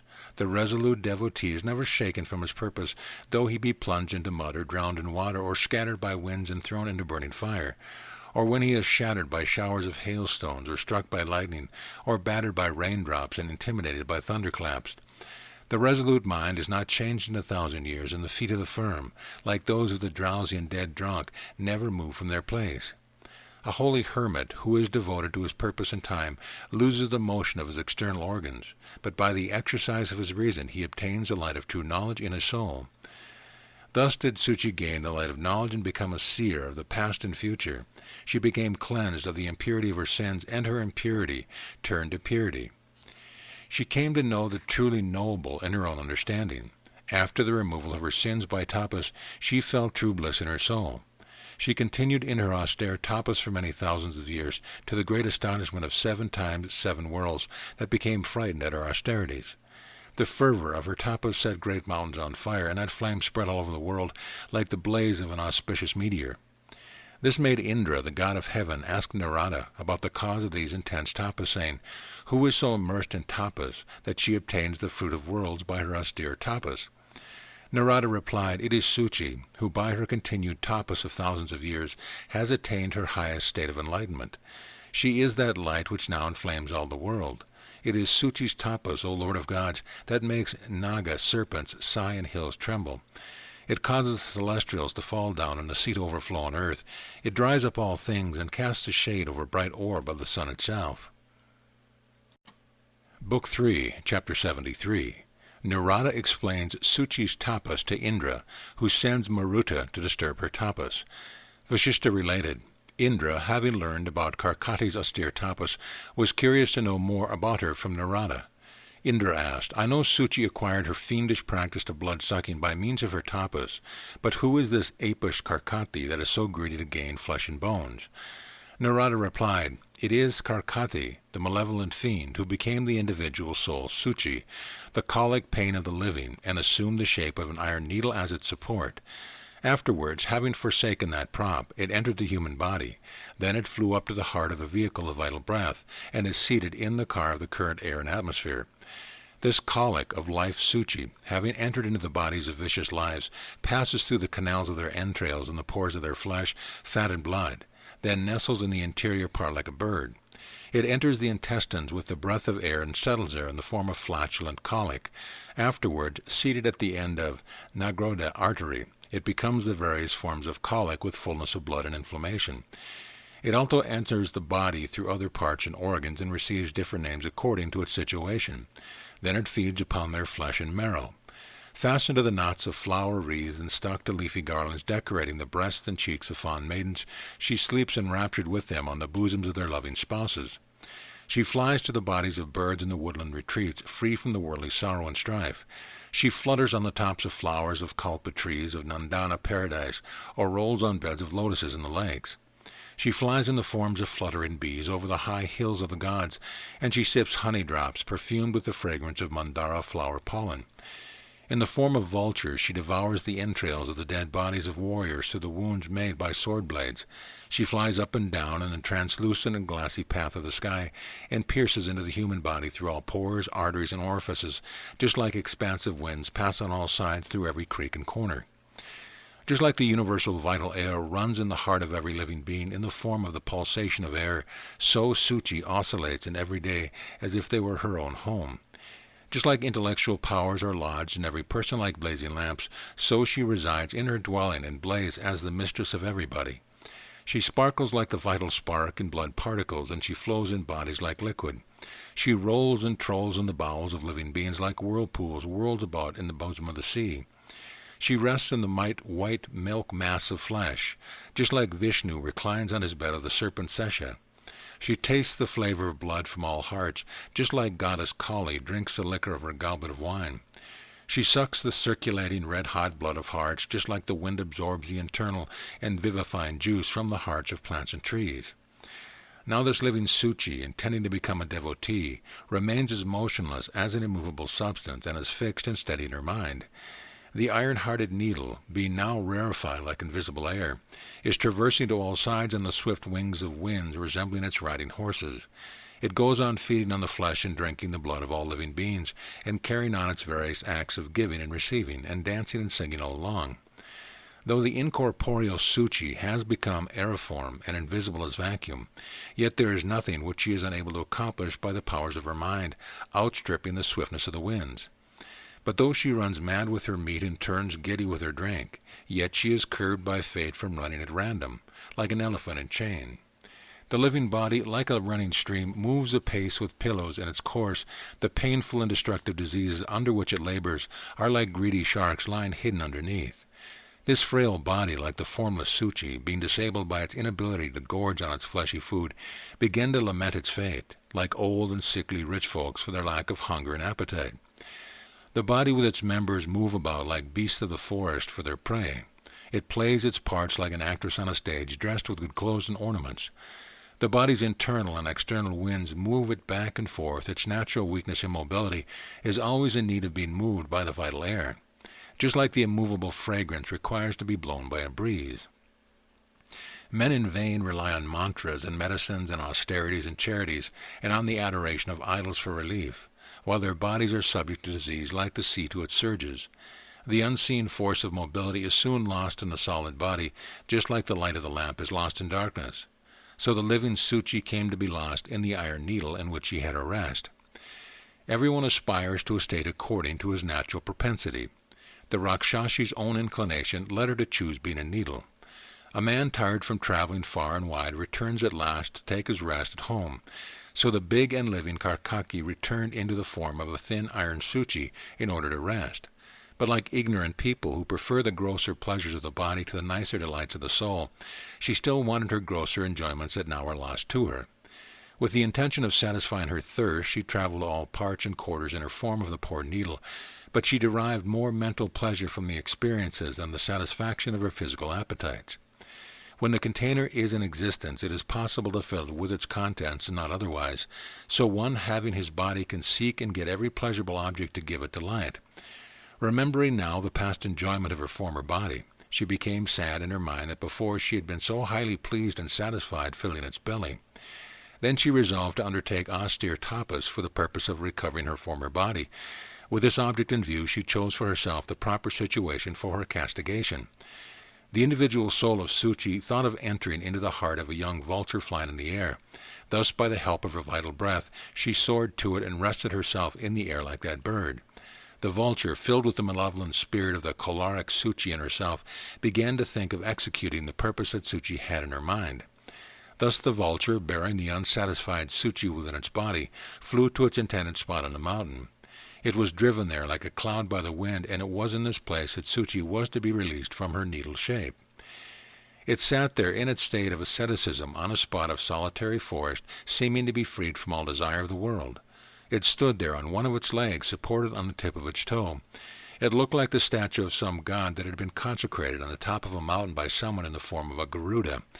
There, standing on one leg, supported on an atom of dust, she remained like the mountain peacock that stands on one leg with its head raised to the sky. The vulture, seeing the living Suchi coming out of his body and standing on the mountain like a statue, fled and disappeared from that place. Suchi came out from the body of the bird like a spirit coming out of it, and the intellect aspiring to higher regions. She came out like particles of fragrance fly upon the wind of wind to be borne into the nose and meet the breath of the nostrils. The vulture fled to his own place after leaving Suchi at that place, like a porter unburdening himself of his load, and on his return found himself relieved of his lecherous diseases. Now the iron Suchi, being seated in her tapas in the form of the living Suchi, appeared as graceful as a good man engaged in the performance of his proper duty. Because a formless spirit is unable to do anything without the support or instrument of form, so the living Suchi supported herself on the tip of her toe in order to perform her tapas. The living Suchi sheathed the iron needle like an evil female Pashak spirit wraps itself around a Sansapa tree, and like the wind enfold particles of odor which they bear away in their bosom. From then on, O Indra, she has undertaken her protracted tapas, and she has passed many years in a solitary wilderness in her steady position and posture of body. It now behooves you, O Indra, who is skilled in stratagem, to devise some plan to delude her of her object, or else her tapas will destroy the people you have so long preserved. Vasistha said, Indra, having heard these words of Narada, sent Maruta, the god of winds, to search for such in all quarters of the globe. Then god Maruta, in his spiritual form of intelligence, proceeded in quest of her. Having traversed the ethereal regions, he alighted upon the nether world. The winds and all other elemental and physical powers are also believed to be endued with intelligence. They are not mere brute forces. They could never regularly discharge their proper function without intelligence. He saw everything instantly at a glass of intelligence which perceived all things at one view, just like the sight of the Supreme Spirit sees through all bodies without exception or hindrance. His sight stretched to Lokololoko mountain in the polar circle, far beyond the seven seas of the earth, where there is a large tract of land abounding with gems. He viewed the circle of Pushkara continent, surrounded by a sea of sweet water and containing mountains with their dales and valleys. He next saw Gomida Island, surrounded by the liquid sea of liquor, with its marine animals, and its land abounding with cities and towns. He saw also the fertile and peaceful continent of Kranchabuipa, bounded by the sweet saccharine sea and beset by a range of mountains. Further on was the Sweptavita, White Island, with its subsidiary islands surrounded by the Milky Ocean, and having the temple of Vishnu in the midst of it. After that appeared the Sea of Butter, surrounding Kushawipa Island, and having chains of mountains and cities with buildings in them. Then came the Sakawipa in view and amidst the ocean of curds, containing many countries and many large and populous cities in them. Last appeared the Jambawipa, Asia, girded by the Sea of Salt, having Meru and other boundary mountains and many countries in it. Thus the intelligence of air, Marut, having alighted on earth upon the wings of the wind, rapidly spread himself to its utmost end. The god of air then directed his course to Jambawipa, Asia. Having arrived there, he made his way to the summit of a snowy mountain, the Himalayas, where Suchi was performing her tapas. On the highest top of the summit he saw a great desert as extensive as the expanse of the sky, and devoid both of living creatures and the vestige of animal bodies. It was unproductive of greens or grass owing to its nearness to the sun, and it was covered with dust like that which makes this earth. There, like the lucid waters of a river, spread a wide ocean of mirage to extend and excite the thirst and allure the longing of man by its various colors that resemble the variegated colors of the rainbow.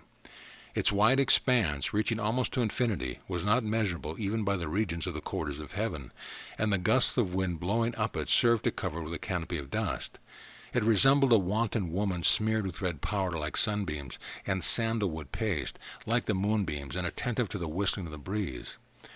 The god of the winds, having traveled all over the seven continents and their seas, and being tired with his long journey on the surface of the earth, rested his gigantic body, which fills the infinite space in all directions, on the top of that mountain, like a butterfly resting on the twig of a tree after its wearied flight in the air.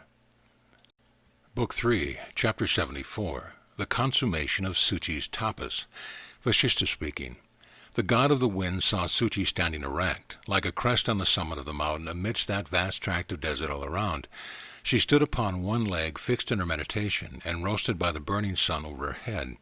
She was dried up to a skeleton by her continued fasting, and her belly was contracted to shrunken skin. Now and then she inhaled the hot air with her open mouth, then breathed it out as her heart could not contain the repeated influx of air.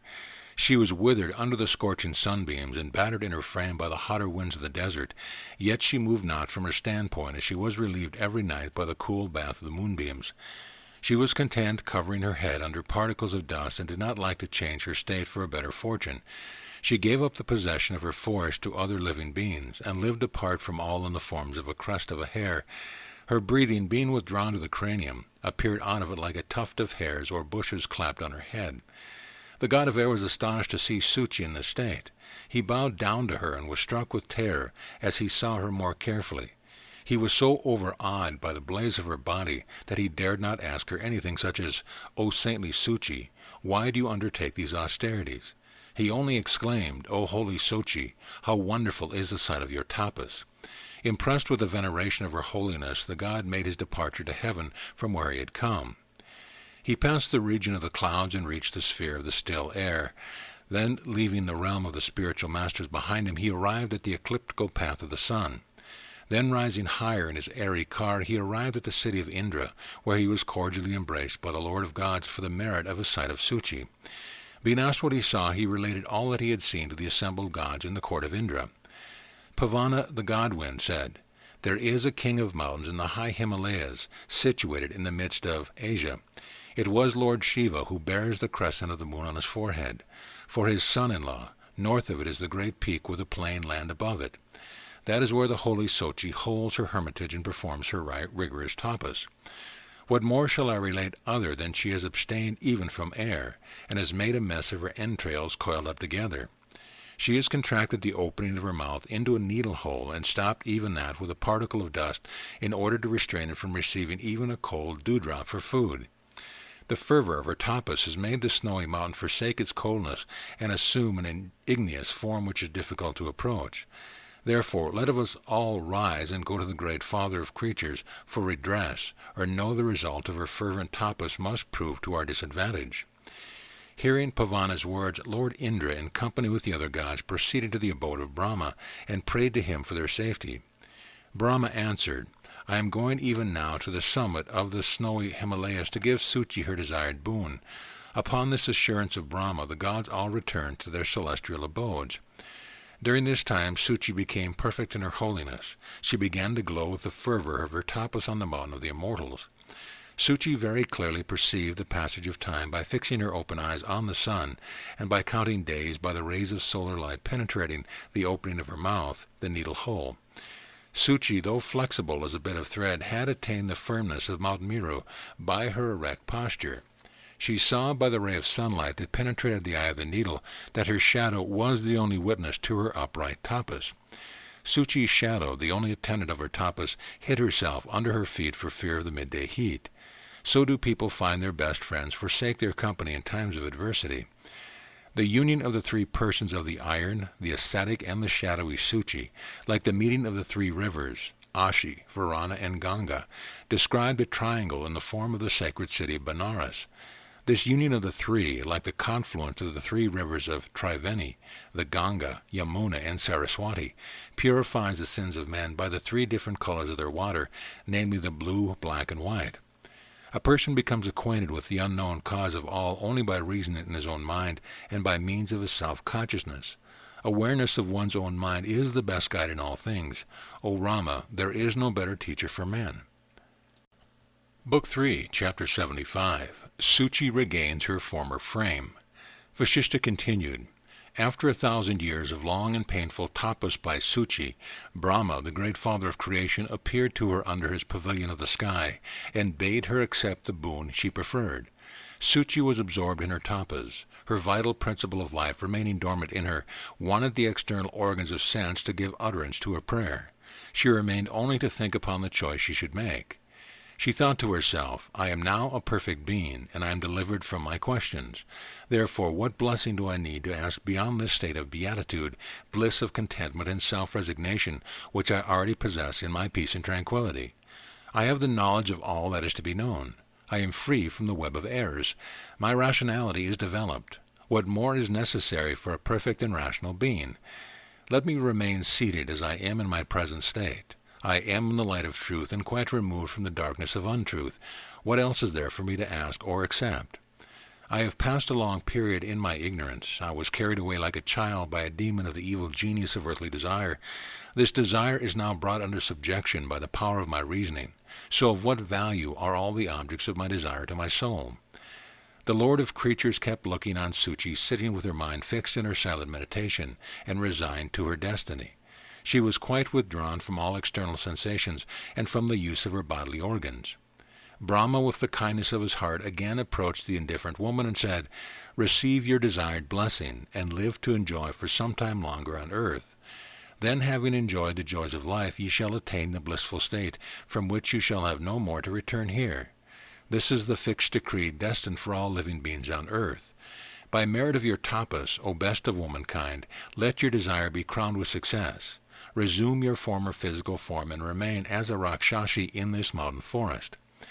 Regain your cloud-like shape of which you were deprived at present, and revive like a sprout from your pin-like root to become like a big tree growing on a small root and a little seed. You shall get an inward supply of serum from your muscle tendon, like the plant gets its sap from the seeded grain. The circulation of that juice will cause growth like that of a germ from the ingrained seed. Your knowledge of truth has no fear of falling into the difficulties of the world. On the contrary, the righteousness of your soul will lead you like a huge heavy cloud with its pure water high into the heavens, in spite of the blasting gusts of wind. By your constant practice of yoga meditation, you have accustomed yourself to the state of death-like samadhi. For your intellectual delight, you have thereby become assimilated in the trance of your meditation. But your meditation must be compatible with your worldly affairs, and the body, like the breeze, is nourished best by its constant agitation. Therefore, my daughter, you are acting contrary to nature by avoiding the action that your nature requires. There can be no objection to your slaughter of animal life under proper bounds. Therefore, act within the bound of justice, and refrain from all acts of injustice in the world. Stick steadfastly to reason, if you should like to live liberated in this life." Saying so far, the god disappeared from below to his heavenly sphere, when Suchi said to him, "Be it so, I have no objection to this." Then, as she thought in her mind that she had no cause to be dissatisfied with the decree of the lotus-born Brahma, she found herself immediately in possession of her former body. She came to be of the measure of a span at first, then of a cubit, and next a full fathom in length. She was quickly increasing in height. She grew up like a tree until she was in the form of a cloud. She had all the members of the body added to her instantly, in the manner of the growth of the tree of human desire. From the fibrous form of Suchi, the needle, which was without form or feature, body, blood, bones, flesh, or strength, there grew up all the parts and limbs at once. Just so the fancied garden of our desire suddenly springs up, with all its green foliage and fruits and flowers from their hidden state.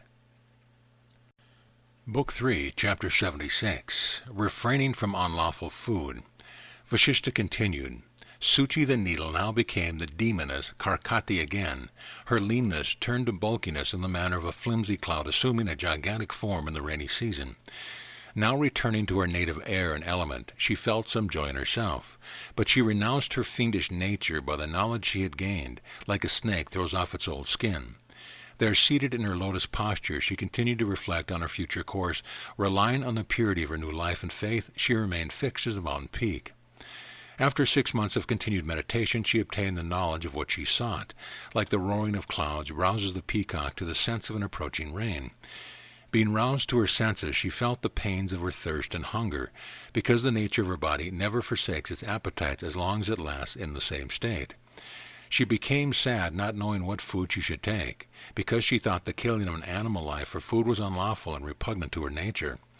Food forbidden by the respectable and obtained by unjust means must be rejected even at the expense of one's valuable life. If my body, she thought, should perish for lack of lawful food, I will not transgress the law for that. The guilt lies in sustaining my own life by taking unlawful food. Whatever is not obtained according to the customary rules of society is not worth taking. If I should die without proper food or live upon improper fare, it amounts to the same thing whether I live or die. I was the mind, therefore, to which the body is added as a base appendage. It vanishes upon the knowledge of self, hence its care and neglect are both alike. Vasistha resumed, As she was uttering these words in silence to herself, she heard a voice in the air coming from the god of wind, who was pleased at the renunciation of her fiendish disposition. "Arise, Karkati," the voice said, "and go to the ignorant and enlighten them with the knowledge you have gained. For it is the nature of the good and great to deliver the ignorant from their error. Whoever does not receive this knowledge or lawful food from you, make him truly the object of your derision, and take him as being a right meet and proper food for you." On hearing these words she responded, "I am much favored by you, kind God." So saying, she got up and descended slowly from the height of the craggy mountain. Having passed the height, she came to the valley at the foot of the mountain. From there she proceeded to the homes of the Karita people, who inhabit the lands at the bottom of the hill. She saw those places abounding in provisions of all sorts, such as humans and their cattle with their fodder and grass. There were vegetables as well as animal food, with various kinds of roots and plants. There were eatables and drinkables also, with the flesh of deer and fowls, and even of reptiles and insects.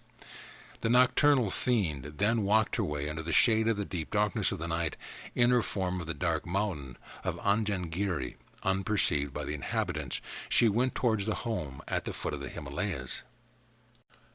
Book 3, Chapter 77. Karkati travels to the land of the Karatas, sees a king and his minister, debates food. Vasistha resumed. A deep dark night, black as ink and as thick as a tangible pitch, covered the homes of the Karatas. The sky was moonless and overcast by the veil of dark clouds.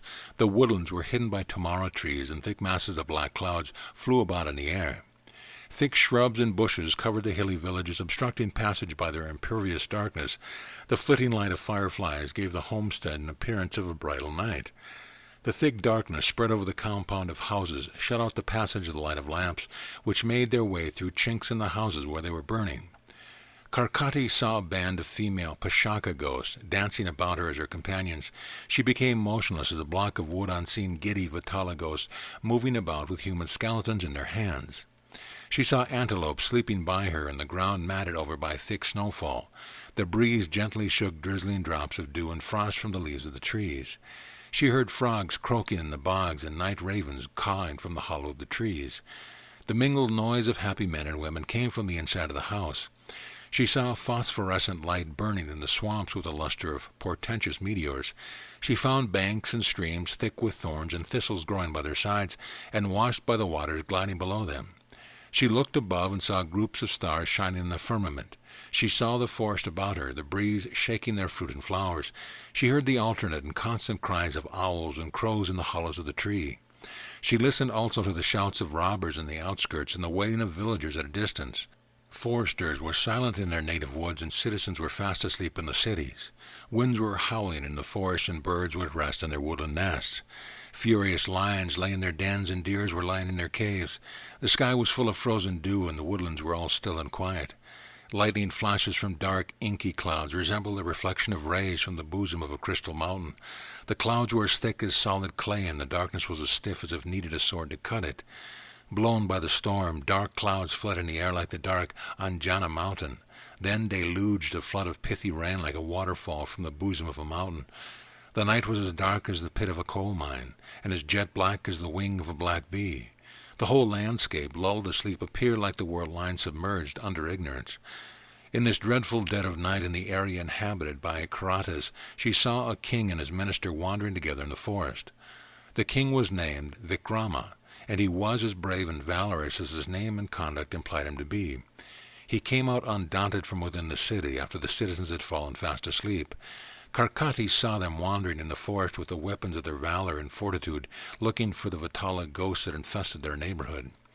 Seeing them, she was glad to think that at last she had found a proper food, but she wanted to know beforehand whether they were ignorant folks, or if they had any knowledge of their souls, and whether their weariness under the burden of their bodies had exposed them to the danger of the dark night. The lives of the unlearned, she thought to herself, truly are damned in this world and the next. Therefore it is better to put an end to these rather than leave them to live in their peril in both worlds. Without spiritual knowledge, the life of the ignorant is death. Physical death is preferable because it saves the dying soul from further accumulation of sin. It is the primeval law ordained by our prime father, the lotus-born Brahma, that ignorant souls and those without knowledge of themselves should become the food of the heinous. Therefore there is no harm in my feeding upon these two persons, who have offered themselves for my food. It is silliness to allow an easy prize for the proffered gift slip from the hand. But if they prove to be men of good and great souls, then in that case I cannot feel disposed of my own nature to put an end to their valuable lives. Therefore I must test them to see if they possess such intelligence. If so, I will decline to make them my food, because I feel adverse to molesting the intelligent.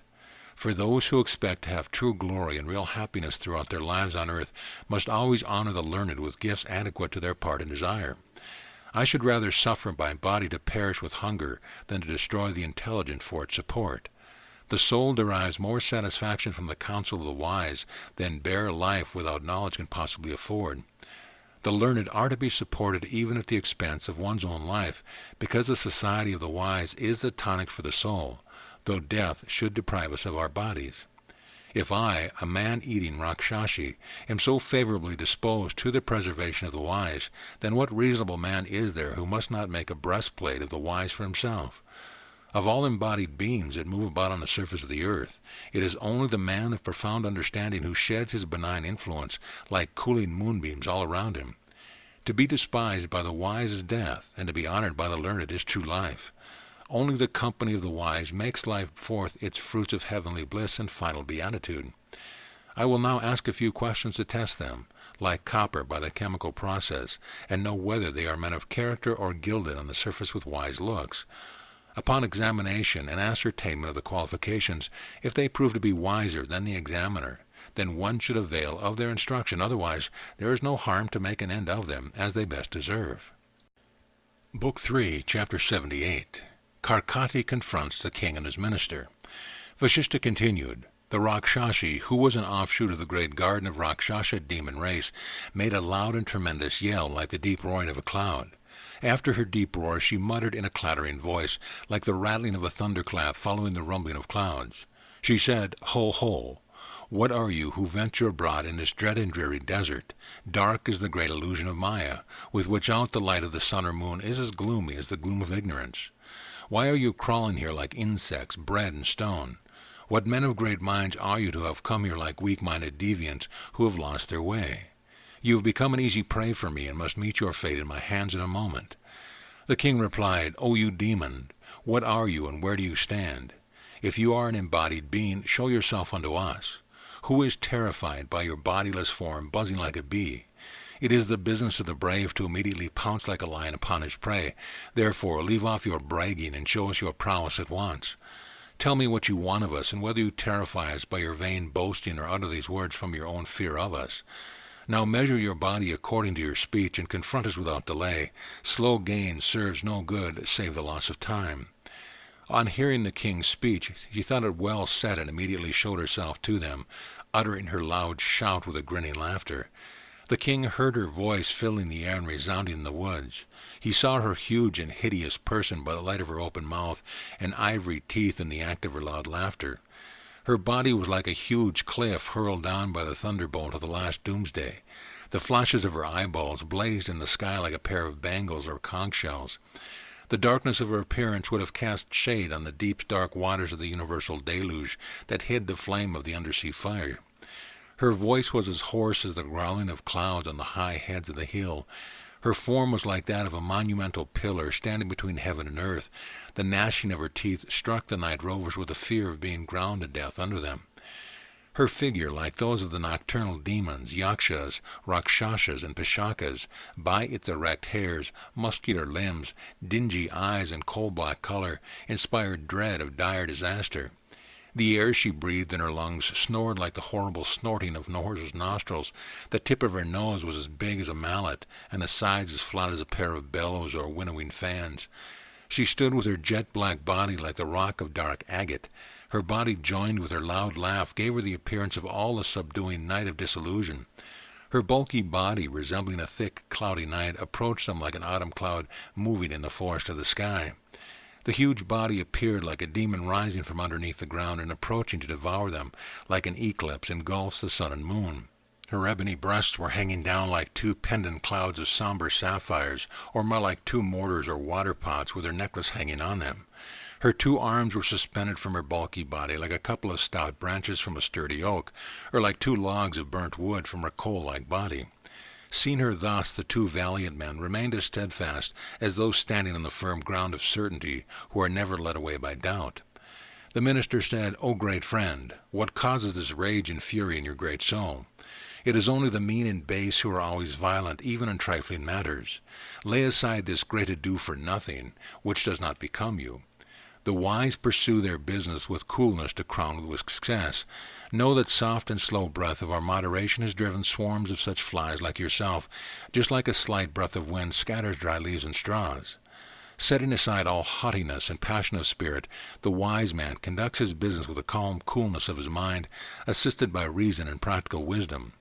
One must manage his affairs with slowness, whether it proves effectual or not, because overruling destiny disposes of everything, which human effort has no power to prevent. Now let us know your desire, and what is your object with us, because no suitor who has come to us has ever been refused of his prayer, or allowed to return in disappointment." Hearing these words, the Rakshasi pondered in her mind, "Oh, the serene composure of these lion-like men, and the affability of their conduct with others! I do not think them to be men of the ordinary kind, and even more wonderful their inner soul is expressed in the outward gesture of their face and eyes, and in the tone and tenor of their speech. The words, face, and eyes express the inner thoughts of the wise, and these go together like the salt and water by the sea. My intention is already known to them, as is also theirs known to me. I cannot destroy them when they are indestructible because of their moral excellence. I understand them to be acquainted with spiritual knowledge, without which they cannot be a good understanding, because knowledge of the indestructibility of the spirit takes away the fear of death, and these men lack that fear. Therefore I shall ask them something about which I have doubts. They who fail to ask the wise what they know not must remain dunces throughout their lives." Having thought so, she opened her mouth, suppressing her roaring voice and loud laughter for a while, and asked her question. "Tell me, O you sinless men, who are so brave and valiant, who are you, and from where have you come? The very sight of you has raised my regard for you, like the good-hearted become friends with one another, even at their first sight." The minister said, "This is the king of the Karatas, and I am his counselor. We have come out tonight in our nightly round to apprehend malicious beings like you. It is the duty of princes to punish the wicked both by day and night. Those who trespass the bounds of their duty must be made like fuel to the fire of destruction." The Rakshasi said, "King, you have a good minister. A bad one is unbecoming of a king. All good kings have wise counselors, and they make the good king. The wise minister is the king's guide to justice, and it is he who elevates both king and his people.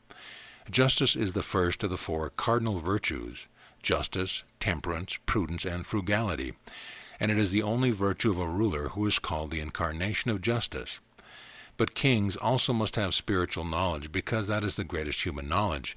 The king who has this knowledge becomes the best of kings. The minister who knows a soul can give the best counsel to guide other souls. A man who feels for others must make a good ruler. Whoever is unacquainted with this rule is not fit to be either a ruler or his minister. If you know this fundamental principle, it is good, and you shall prosper. Otherwise you wrong yourself and your subjects, in which case you shall be my prey. There is only one way for you two young men to escape from my clutches. You must answer my intricate questions according to your best wits and judgment. Now, you king, and you his counselor, give me the solution to the question that I ask of you. If you fail to give the proper answer, as you have agreed to do, then you must then fall under my hands, like anyone who fails to keep his word." Book 3, Chapter 79. The Rakshasi, Karkati's Questions. Vasistha continued. After saying so, the fiend began to ask her question.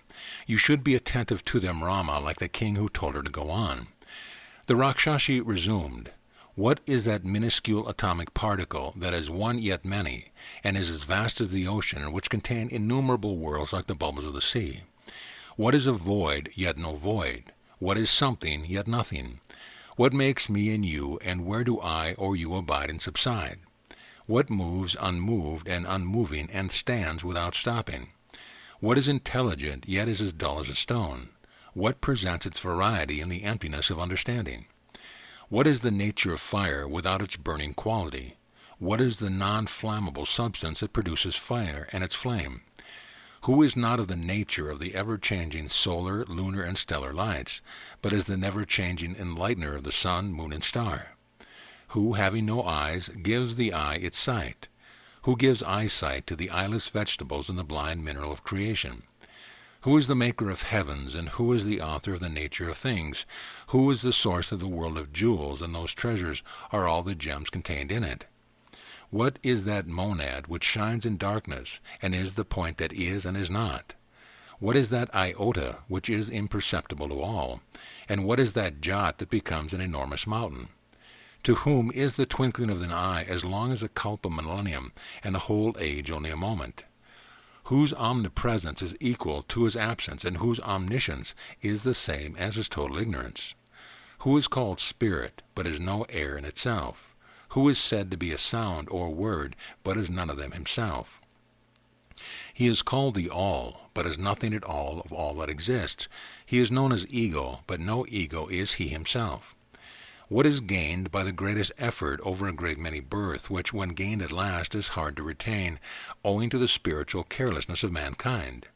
Who, being in easy circumstance in life, has not lost his soul in it? Who, being only an atom in creation, does not reckon the great Mount Meru as a particle? What is no more than an atom, and fills a space of many leagues? What atomic particle is measured in many miles? Whose glance and nod makes all beings act their part as players? What minute particle contains many mountain chains in its bosom? Who is bigger than Mount Meru in the minutest, and who, being smaller than the point of a hair, is higher than the highest rock? Whose light brought out the lamp of the light from the bosom of darkness? What minute particle contains the minutiae of ideas without end? What has no flavor and gives savor to all things, whose presence when withdrawn from all substance reduces them to infinitesimal atoms? Who is it that by his self-permeation connects the particles composing the world, and after their separation and dissolution, what imperceptible power rejoins the detached particles to recreate the new world? Who, being formless, has 1,000 hands and eyes, and whose twinkling of an eye comprehends the period of many cycles together? In what microscopic particle does the world exist as a tree in its seed, and by what power do the unproductive seeds of atoms become productive of worlds? Whose glance causes the production of the world like from its seed? Who creates the world without any motive or material? Who has no visual organs and enjoys the pleasure of seeing, and is the viewer of himself, which he makes the object of his view? Who has no object of vision before him, sees nothing without him, but looks upon himself as an infinity void of everything visible within it? Who shows the subjective sight of the soul by itself as an objective view and represents the world like the shape of a bracelet in his own metal? Who has nothing existent beside himself, and in whom all things exist, like the waves existing in the waters, and whose will makes them appear as different things? Both time and space are equally infinite and indivisible, like the essence of God in which they exist. Then why do we try to differentiate and separate them like waters from its fluidity? What inner cause in us makes the soul believe the unreal world to be real, and why does this fallacy continue at all times? The knowledge of the worlds, whether present, past, or future, is all a great error, yet what is that immutable being that contains the seed of this phenomenal wilderness? What being, without changing itself and before it develops itself into creation, shows these phenomena such as the shape of the seed of the world that becomes the form of a developed forest of created beings? Tell me, O king, on what solid foundation does the great Mount Meru stand like a tender filament of the lotus? What gigantic form contains thousands of Meru and Mandara mountains within its spacious womb? Tell me, what immeasurable consciousness has spread myriads of intelligence in all these worlds? What supplies your strength for ruling and protecting your people, and in conducting yourself through life? In whose sight do you either lose yourself or think to exist? Tell me all these, O clear-sighted and fair-faced king, for the satisfaction of my heart. Let your answers melt down the doubt that has covered the face of my heart as with snow. If it fails to completely efface this dirt of doubt from the surface of my heart, I will never account it as the saying of the wise. But if you fail to lighten my heart of its doubts and set it at ease, then know for certain that you shall immediately be made fuel to the fire of my bowels. I shall fill this big belly of mine with all the people of your realm, but should you answer rightly, you shall reign in peace. Otherwise you shall meet your end like the ignorant who are satisfied with the enjoyment of life. Vasistha speaking. Saying so, the nocturnal fiend made a loud shout like a roaring cloud to express her joy. Then she sat silently with her fearful features like a light-hearted cloud in autumn. Book 3, Chapter 80, The Minister's Answers. Vasistha continued. After the giant-like descendant of Rakshasas had asked her occult questions in a deep gloom of night in that thick forest, the good and great minister began to give his reply. The minister said, "Hear me, you dark and cloud-like form. Unravel your riddling questions, which as much ease as a lion foils the fury of gigantic elephants. All your questions relate to the Supreme Spirit, and are framed in enigmatic language to test the force of our penetration into their hidden meaning. The soul is identical to consciousness, which is more minute than a particle of air. This is the atomic principle that you asked about, because it is a nameless atom, imperceptible by the 6 organs of sense and unintelligible to the mind. Underlying the atomic consciousness is the minute seed that contains this universe. Whether it is a substantial or unsubstantial reality, no one can say. It is called a reality from our own notion of it being the soul of all by itself. It is from that soul that all other existences have come into a being. It is a void from its outward emptiness, but it is no void as regard to its consciousness, which is a reality. Because it cannot be perceived, it is said to be nothing. But because it is imperishable, it is a subtle something. It is not a nothing because it permeates all things. All things are only reflections of the minute consciousness, and its unity shines forth in the plurality, all which is as unreal as the form of a bracelet made of gold substance. This atom is a transcendental vacuum. It is imperceptible owing to its minuteness.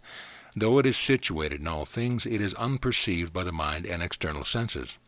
Its universal permeation cannot make it nothing, because all that exists is not that, which alone is known as the thinking principle that makes us speak, see, and act.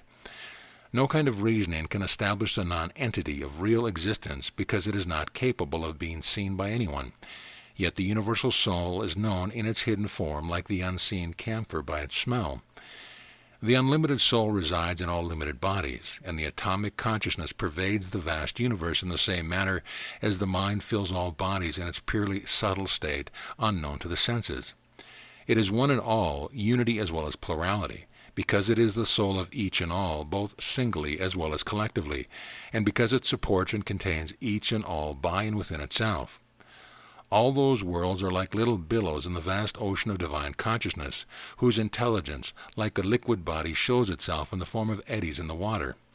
This minute intellect, being imperceptible to the senses and the mind, is said to be of the form of emptiness.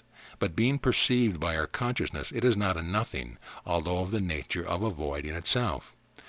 I am that, and so are you, by our conviction of the unity. But if we only believe ourselves to be composed of our bodies, then I am not that, nor you are he. If we rid our senses of I and you through our knowledge of truth, we cease to be the ego, and you and all other persons lose all their properties in the soul unity. This particle of consciousness is immovable, though it moves over thousands of miles.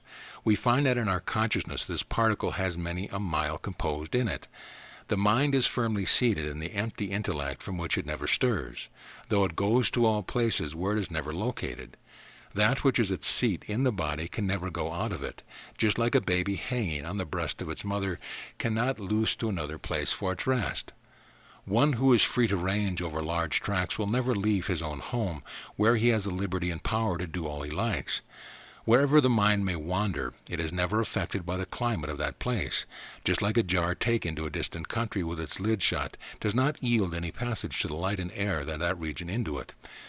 The thinking and non-thinking of consciousness, both being perceived in our minds, is said to be the exercise of intellect and the dullness of the intellect. When our exercise of intellect is assimilated into the solid substance of divine consciousness, then our intellect is said to become solidified as a stone. The consciousness of the Supreme Being has spread worlds in the infinite space that are most wonderful as they are his uncreated creations. The divine soul is of the essence of fire, and never forsakes its form of fire. It inheres in all bodies without burning them, and it is the enlightener and purifier of all substance. The blazing intelligence of the divine soul, purer than the ethereal spheres, produces the elemental fire by its presence. The intellect, which is the light of the soul and enlightener of the lights of the luminous sun, moon, and stars, is indestructible and never fades, although the light of the luminaries is lost on the last day of universal doom. There is an inextinguishable light, glory, known as ineffably transcendental, which the eye cannot behold, but it is perceptible to the mind as its inner illumination, and presents all things to its view. From there proceeds the intellectual light, which transcends the conscious and mental lights, and presents before its wonderful picture of things invisible to visual light. Although plant life has no eyes, it is conscious of an inner light within that causes their growth and gives the capability of bearing fruit and flowers. With regard to time, space, and action and existence of the world, all are the perception of sense and have no master or maker, father or supporter except the Supreme Soul in whom they exist. They are mere modifications of himself and are nothing of themselves. The atomic spirit is the casket of the bright gem of the world, without changing its minuteness. The divine spirit is its measure and measurer, besides which there is no separate world of itself.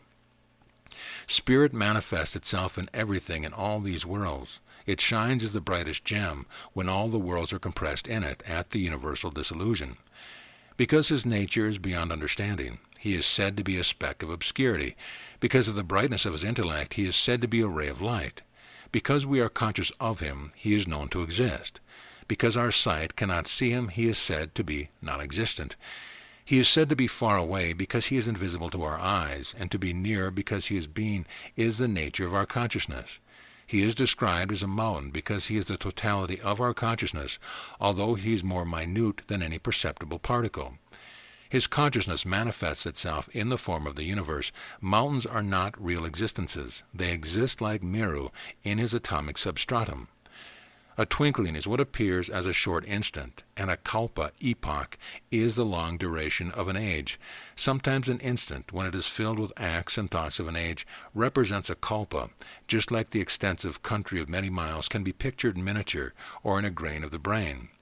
The course of a long kalpa is sometimes represented in the womb of an instant, just like the time to build a great city is present in the small space of the mind's memory, as it is in the reflection of a mirror.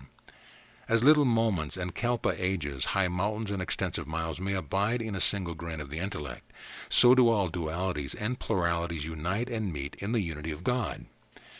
That I have done this and that before is an impression derived from the thought of our actual actions and activity, but the truth thereof becomes as untrue as our doing in a dream. It is calamity that prolongs the course of time, and our prosperity diminishes its duration, just like the short space of a single night appeared like 12 long years to King Harishchandra in his misery.